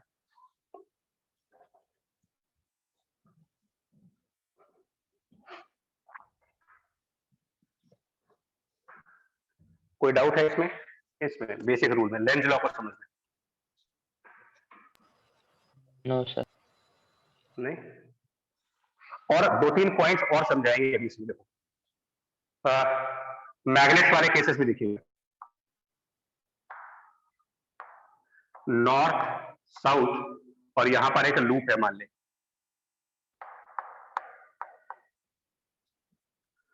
और मैग्नेट को इसके पास लेके जा रहे हो, मूव लेके इसकी तरफ। आप चेक करो ये कौन सा केस हुआ, फ्लक्स के इंक्रीज होने का या फ्लक्स के डिक्रीज होने का केस हुआ, अगर मैग्नेट इसके पास आ रहा है। सर केस फ्लक्स कौन सा बनेगा? इंक्रीज। इंक्रीज। तो सबसे पहले आप ये पता लगाओ कि एक्सटर्नल मैग्नेटिक फील्ड की क्या डायरेक्शन है, एक्सटर्नल मैग्नेटिक फील्ड डायरेक्शन। तो वो नॉर्थ पोल है, यहाँ पर नॉर्थ पोल से मैग्नेटिक फील्ड लाइन बाहर जाती है, दिस इज बी एक्सटर्नल। और ये फ्लक्स के इंक्रीज होने का केस है, मैग्नेट पास आएगा तो फ्लक्स बढ़ेगा, फ्लक्स बढ़ने का मतलब इंड्यूस मैग्नेटिक फील्ड और एक्सटर्नल मैग्नेटिक फील्ड अपोजिट, इसका मतलब अपोजिट साइड पर, इसके अपोजिट साइड पर बी इंड्यूस होगा।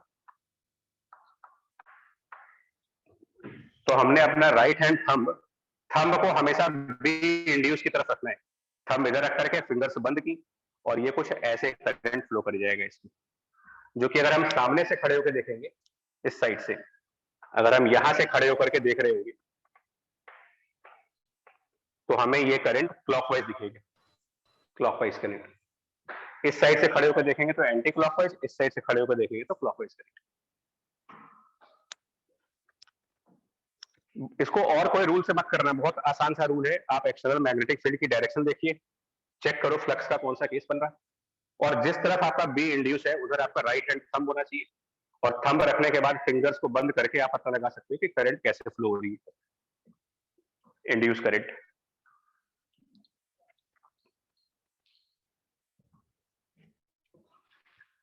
बाकी न्यूमेरिकल्स के साथ और प्रैक्टिस करेंगे, ऐसा नहीं है कि लेंज लॉ सिर्फ इतना ही है, वो तो न्यूमेरिकल के साथ एक ऑन गोइंग प्रोसेस होगा, हर न्यूमेरिकल में ही लेंज लॉ देखना होगा मुझे, तो जितने न्यूमेरिकल होंगे सब में इसकी प्रैक्टिस होगी। अभी के लिए एक पॉइंट डिस्कस करना है मेरे को, जो ये करंट इंड्यूस होगा और पहले से जो मैग्नेटिक फील्ड है यहाँ पर, एक्सटर्नल मैग्नेटिक फील्ड और ये जो इंड्यूस करंट, इन दोनों की बात करें अगर, तो हम लोगों ने एक और चीज पढ़ी है, अगर मैग्नेटिक फील्ड है, वायर है, तो फोर्स भी लगेगा, और फोर्स का फॉर्मूला होता है I into L cross B, force भी I into L cross B की। तो पहले मैग्नेटिक फील्ड था, सुनिएगा पूरी कहानी ध्यान से, पहले मैग्नेटिक फील्ड था जिसके इंक्रीज होने की वजह से, मतलब कि फ्लक्स के चेंज होने की वजह से करंट इंड्यूस हुआ, इंड्यूस करंट की वजह से प्री एग्जिस्टिंग मैग्नेटिक फील्ड के अपोजिट डायरेक्शन में एक मैग्नेटिक फील्ड प्रोड्यूस हो गई।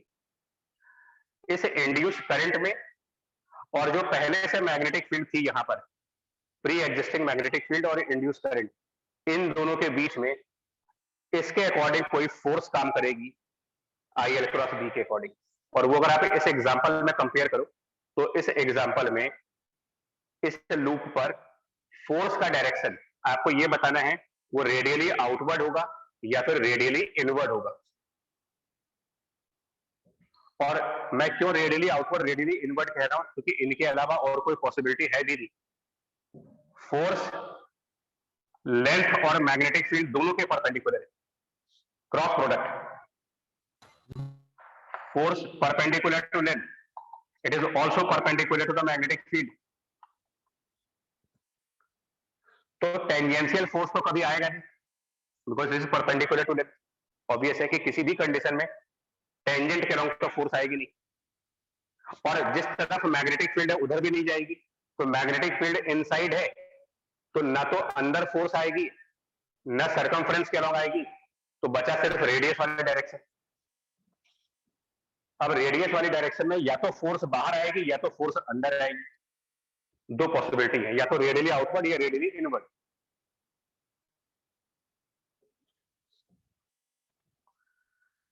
तो क्रॉस प्रोडक्ट से देखिए, क्रॉस प्रोडक्ट इनवर्ड आएगा। करंट का डायरेक्शन ये जा रहा है, ये डायरेक्शन ऑफ इंड्यूस करंट है, जो एल वेक्टर है वो करंट को देखते हैं, एल वेक्टर मतलब करंट, तो ये आपका एल वेक्टर, और मैग्नेटिक फील्ड क्रॉस है, अंदर की तरफ मैग्नेटिक फील्ड है। कौन सा मैग्नेटिक फील्ड देखना है इसमें, ये भी एक पॉइंट है, कौन सा मैग्नेटिक फील्ड देखोगे, जो पहले से एग्जिस्ट कर रही थी वो देखनी है या जो इंड्यूस होके आ रही है वो देखनी है आपको। तो आंसर इज, जब आप फोर्स कैलकुलेट करने की बात कर रहे होंगे तो pre existing magnetic field which is cross, induce current और क्रॉस। अब इनके बीच में जब क्रॉस प्रोडक्ट देखेंगे राइट हैंड रूल के हिसाब से, तो डायरेक्शन ऑफ करंट इस तरफ और मैग्नेटिक फील्ड अंदर, क्रॉस प्रोडक्ट के हिसाब से फोर्स की डायरेक्शन अंदर जाएगी, इनवर्ड फोर्स आएगी। और अगर यहां पर चेक करेंगे तो नेचुरली ये फोर्स बाहर आएगी। और अभी हम इसके ऊपर भी बात करेंगे, यहां पर भी फोर्स आएगी। तो इसका मतलब इस लूप की टेंडेंसी ऑफ लूप एक्सपेंशन की हो रही है या फिर कंट्रैक्शन की हो रही है। अगर फोर्स रेडियली अंदर है, रेडियली इनवर्ड फोर्स है, तो ये लूप अपने साइज को रिड्यूस करना चाहता है या अपने साइज को बड़ा करना चाहता है। तो रेडियल फोर्स अंदर की तरफ, मतलब ये रिड्यूस होना चाहता है, टेंडेंसी इसकी ये है कि अपना साइज रिड्यूस किया जाए, मतलब अपने एरिया को कम किया जाए। और यहां पर इसकी टेंडेंसी ये है कि अपने एरिया को ज्यादा किया जाए, और ये टेंडेंसी लॉजिकल भी है, ये टेंडेंसी लॉजिकल भी है। मतलब हमें इतनी मेहनत करने की जरूरत थी नहीं, बिकॉज फ्लक्स प्रोडक्ट है मैग्नेटिक फील्ड और एरिया का, साथ में कॉस थीटा भी है, बट कॉस थीटा की बात हम अभी नहीं कर रहे। When the magnetic field increases, area will try to reduce in order to maintain the flux, in order to maintain the flux. And when magnetic field decreases, second case, the loop will try to increase the area portion so that flux remains constant. मतलब इन दोनों cases में loop की एक common tendency ये है कि वो अपने फ्लक्स के चेंज को रेजिस्ट कर रहा है, फ्लक्स की चेंज को रेजिस्ट करने की कॉमन टेंडेंसी है। आप कहते हो ये इस लूप का इंडक्टेंस, इंडक्टेंस इसी टेंडेंसी को नाम दिया गया है, the tendency of loop to resist change of flux. So if you increase the magnetic field, the forces will act in such a way that the area will decrease, and if you decrease the magnetic field, the force will try to increase the area part. तो अगर ये logic आपको समझ में आ जाएगा तो आगे से आपको ये सब करने की जरूरत नहीं पड़ेगी, आप डायरेक्टली बता सकते हो कि फोर्स अंदर लगनी है कि फोर्स बाहर लगनी है। Nature of loop is to resist changes of the flux. Inductance property इसको बोलते हो।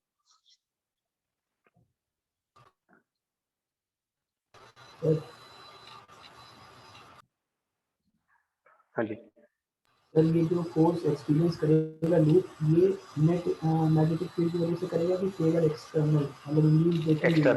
एक्सटर्नल जो इंड्यूस बढ़ रही है उसका कोई इफेक्ट नहीं देखेंगे? आएगा, वो भी आएगा, उसको भी देखेंगे, वो सेल्फ इंडक्टेंस में कंसीडर करेंगे, और जो एक्सटर्नल है वो म्यूचुअल इंडक्टेंस में कंसीडर करेंगे। हमने इतना डीपली उसमें इसलिए नहीं जा रहे हैं अभी कि जब हम इंडक्टेंस को बाइफरकेट करेंगे सेल्फ में और म्यूचुअल में, तो इस पॉइंट को वापस से टेक केयर करेंगे इसकी। तब जो आपका पॉइंट है, एक्चुअली इंड्यूस मैग्नेटिक फील्ड का भी रोल आएगा इसमें फोर्स लगाने में। लेकिन मैं फिर बोल रहा हूँ, जो जेई लेवल के क्वेश्चंस होंगे, जब आपको मेरी बात सुनो, वो आप कंसेप्चुअली बिल्कुल सही बोल रहे हो, लॉजिकली बिल्कुल सही बोल रहे हो, बट एग्जाम के पॉइंट ऑफ व्यू से मैं बोल रहा हूँ, क्योंकि वो इतना सोच करके ऑप्शन नहीं बनाते, समझे? तो हम लोग को ये करना है कि अगर वो हमसे फोर्स की डायरेक्शन पूछ रहे हैं या लूप की टेंडेंसी पूछ रहे हैं, तो हम लोग मतलब जेई से रिलेटेड क्वेश्चंस में जिस मैग्नेटिक फील्ड को यूज करेंगे वो होगा एक्सटर्नल मैग्नेटिक फील्ड। हम फोर्स कैलकुलेट करते समय कभी भी इंड्यूस मैग्नेटिक फील्ड को कंसीडर नहीं करते हैं। कई बार क्वेश्चन में तुम लोगों ने ये पढ़ा होगा, लिखा होता है उसमें नेग्लेक्ट सेल्फ इंडक्टेंस, कई क्वेश्चंस में ऐसा मेंशन होता है। या कभी ये लिखा नहीं होता, तो ये भी नहीं लिखा होता है कि कंसीडर सेल्फ इंडक्टेंस।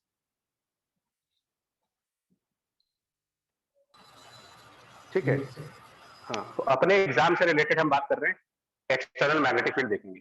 एनीवे, अब अगर आपको ये आर्ग्यूमेंट समझ में आ रहे हैं कि लूप का जो नेचर है वो अपने फ्लक्स को मेंटेन करने का है,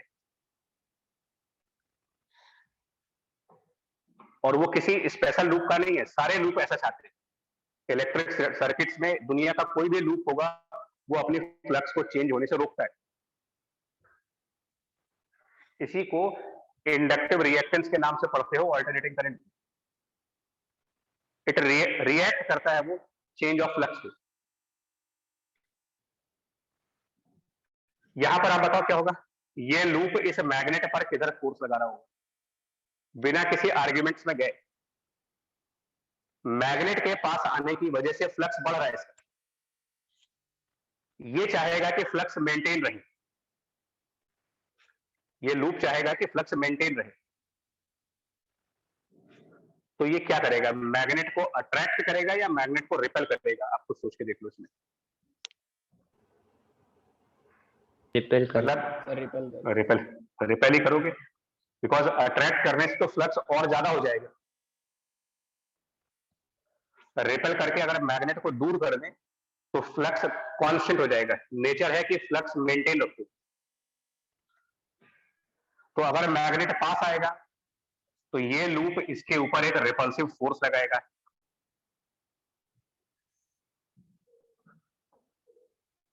और इस पर भी फोर्स लगेगा, बिकॉज न्यूटन थर्ड लॉ तो काम करेगा ना, एक्शन एंड रिएक्शन लॉ। अगर आप इसके ऊपर फोर्स लगाओगे तो ये भी आपके ऊपर फोर्स लगाएगा, और वो फोर्स भी राइट साइड होगा। बट साथ में एक बात और बता दें आपको, साथ में यहां पर एक और फोर्स आएगी, क्योंकि फ्लक्स बढ़ रहा है, ये अपने एरिया को कम करना चाहेगा, तो रेडियल फोर्सेस भी आएंगी। इसमें दो डायरेक्शन की फोर्स आएगी, एक रेडियली इनवर्ड और एक रिपल्सिव, दो फोर्सेस आएंगी।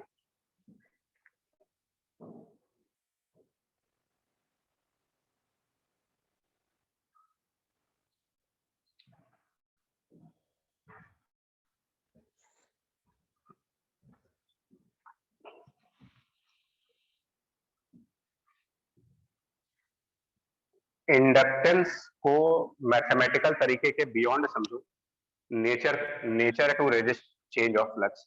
एक और क्वेश्चन जो आप चाहेंगे तो जल्दी आंसर आएगा, और अदरवाइज फंसे रह जाओगे। हमने दो लूप ले लिए, coil 1 and coil 2। Coil 1 coil 2, coil 1 में करंट आई फ्लो कर रहा है, जो कि 2 टाइम्स ऑफ टी स्क्वायर है, मतलब कि टाइम के साथ करंट बढ़ेगा। Current as a function of time, which means कि करंट विल चेंज और it will increase with time. तो इसकी वजह से यहां पर एक ईएमएफ इंड्यूस हो जाएगा। प्राइमरी कॉइल की वजह से सेकेंडरी में ईएमएफ आएगा। अब आपसे खुद बताओ, ये जो कॉइल है, ये पहले वाले कॉइल को अट्रैक्ट करेगा या रिपेल करेगा? इनके बीच कैसा फोर्स आएगा, अट्रैक्टिव या रिपल्सिव?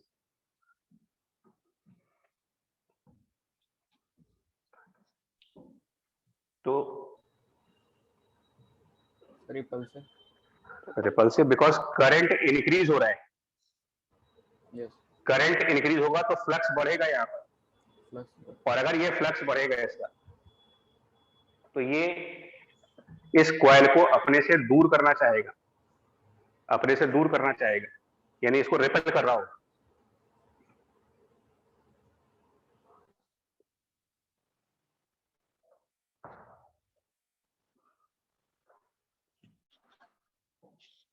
और इसका प्रूफ कैसे होगा, ये तो मैं आपको बता रहा हूं कि मेरे हिसाब से चलोगे तो ये दोनों में रिपल्सिव फोर्स आएगी, 100% रिपल्सिव आएगी। और मैं यहाँ पर इंड्यूस करंट का डायरेक्शन भी देख सकता हूँ। यहाँ पर करंट की डायरेक्शन क्या आएगी, क्लॉकवाइज करंट फ्लो करेगा या एंटी क्लॉकवाइज करंट फ्लो करेगा?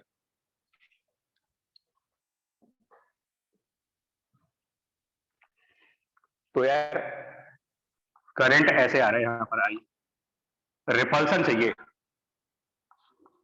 रिपल्सन के लिए करंट सेम डायरेक्शन में होनी चाहिए या फिर करंट अपोजिट डायरेक्शन में होनी चाहिए। यहां पर दो वायर्स के बीच में रिपल्सन कब आती है? दो वायर के बीच में, जब वो नहीं चार्जेस में और वायर्स में फर्क होता है। चार्जेस में आप कहते हो कि प्लस एंड प्लस रिपल करते हैं, बट वायर्स में अगर सेम डायरेक्शन ऑफ करंट है, currents are in the same direction, तो वो अट्रैक्ट होते हैं। Same direction current. हमें चाहिए रिपल्सन, मतलब कि हमें करंट अपोजिट डायरेक्शन में चाहिए, तो इसका मतलब इसके अपोजिट, ये हो गया डायरेक्शन ऑफ इंड्यूस करंट, यानी यहां क्लॉकवाइज करंट जाएगी। ये एक आर्ग्यूमेंट, जो मेरा आर्ग्यूमेंट है फोर्स को देख करके। रिपल्सन मैंने कैसे डिसाइड किया? क्योंकि फ्लक्स इंक्रीज हो रहा है, तो ये लूप की टेंडेंसी होगी फ्लक्स को मेंटेन करने की, तो ये सोर्स ऑफ मैग्नेटिक फील्ड को अपने से दूर करना चाहेगा, क्योंकि सोर्स दूर जाएगा तो मैग्नेटिक फील्ड डाउन हो जाएगी, फ्लक्स बढ़ेगा नहीं। ये एक तरीका है। दूसरा तरीका जो ये लिखा हुआ है, ये एक मेथड हो गया। एक और मेथड दिखा,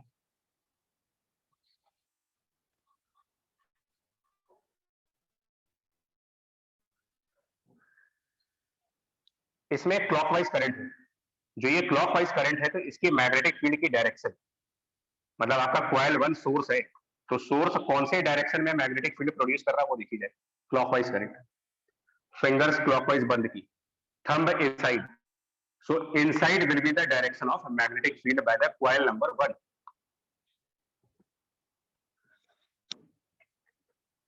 बट ये मैग्नेटिक फील्ड यहां पर है।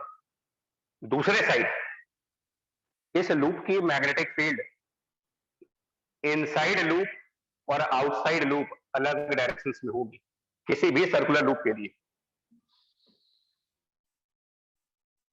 अगर अपने आउटर स्पेस में डॉट मैग्नेटिक फील्ड प्रोड्यूस करेगा।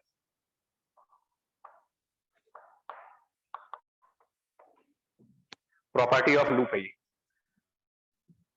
लूप के अंदर की मैग्नेटिक फील्ड की डायरेक्शन और लूप के बाहर के मैग्नेटिक फील्ड की डायरेक्शन हमेशा अपोजिट आती है, ऑलवेज अपोजिट। और ये कोई सरप्राइजिंग बात नहीं है, ये बायट सेबर्ट लॉ चल रहा है। लेफ्ट साइड की पोजीशन और राइट साइड के पोजीशंस में अलग मैग्नेटिक फील्ड मिलना ही है आपको। So this is our external magnetic field.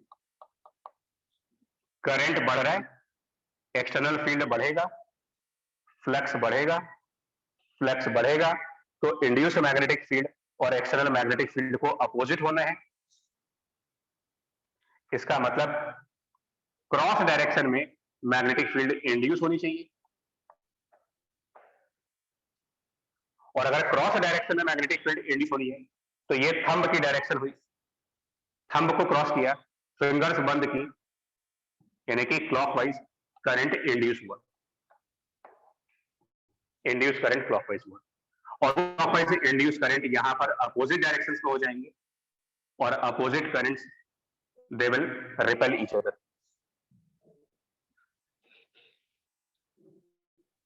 तो या तो आप फोर्स के एंगल से भी देख सकते हो इंड्यूस करंट की डायरेक्शंस को, या फिर प्रॉपरली इस स्टेप को फॉलो किया जाए और इससे भी इंड्यूस करंट की डायरेक्शन लिखी जा सकती है।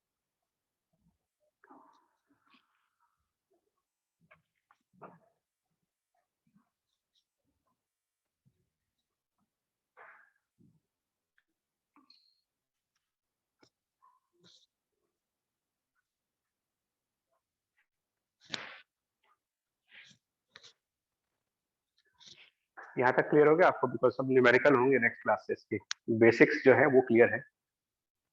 तो कुछ पूछना है तुम लोग को बेस में?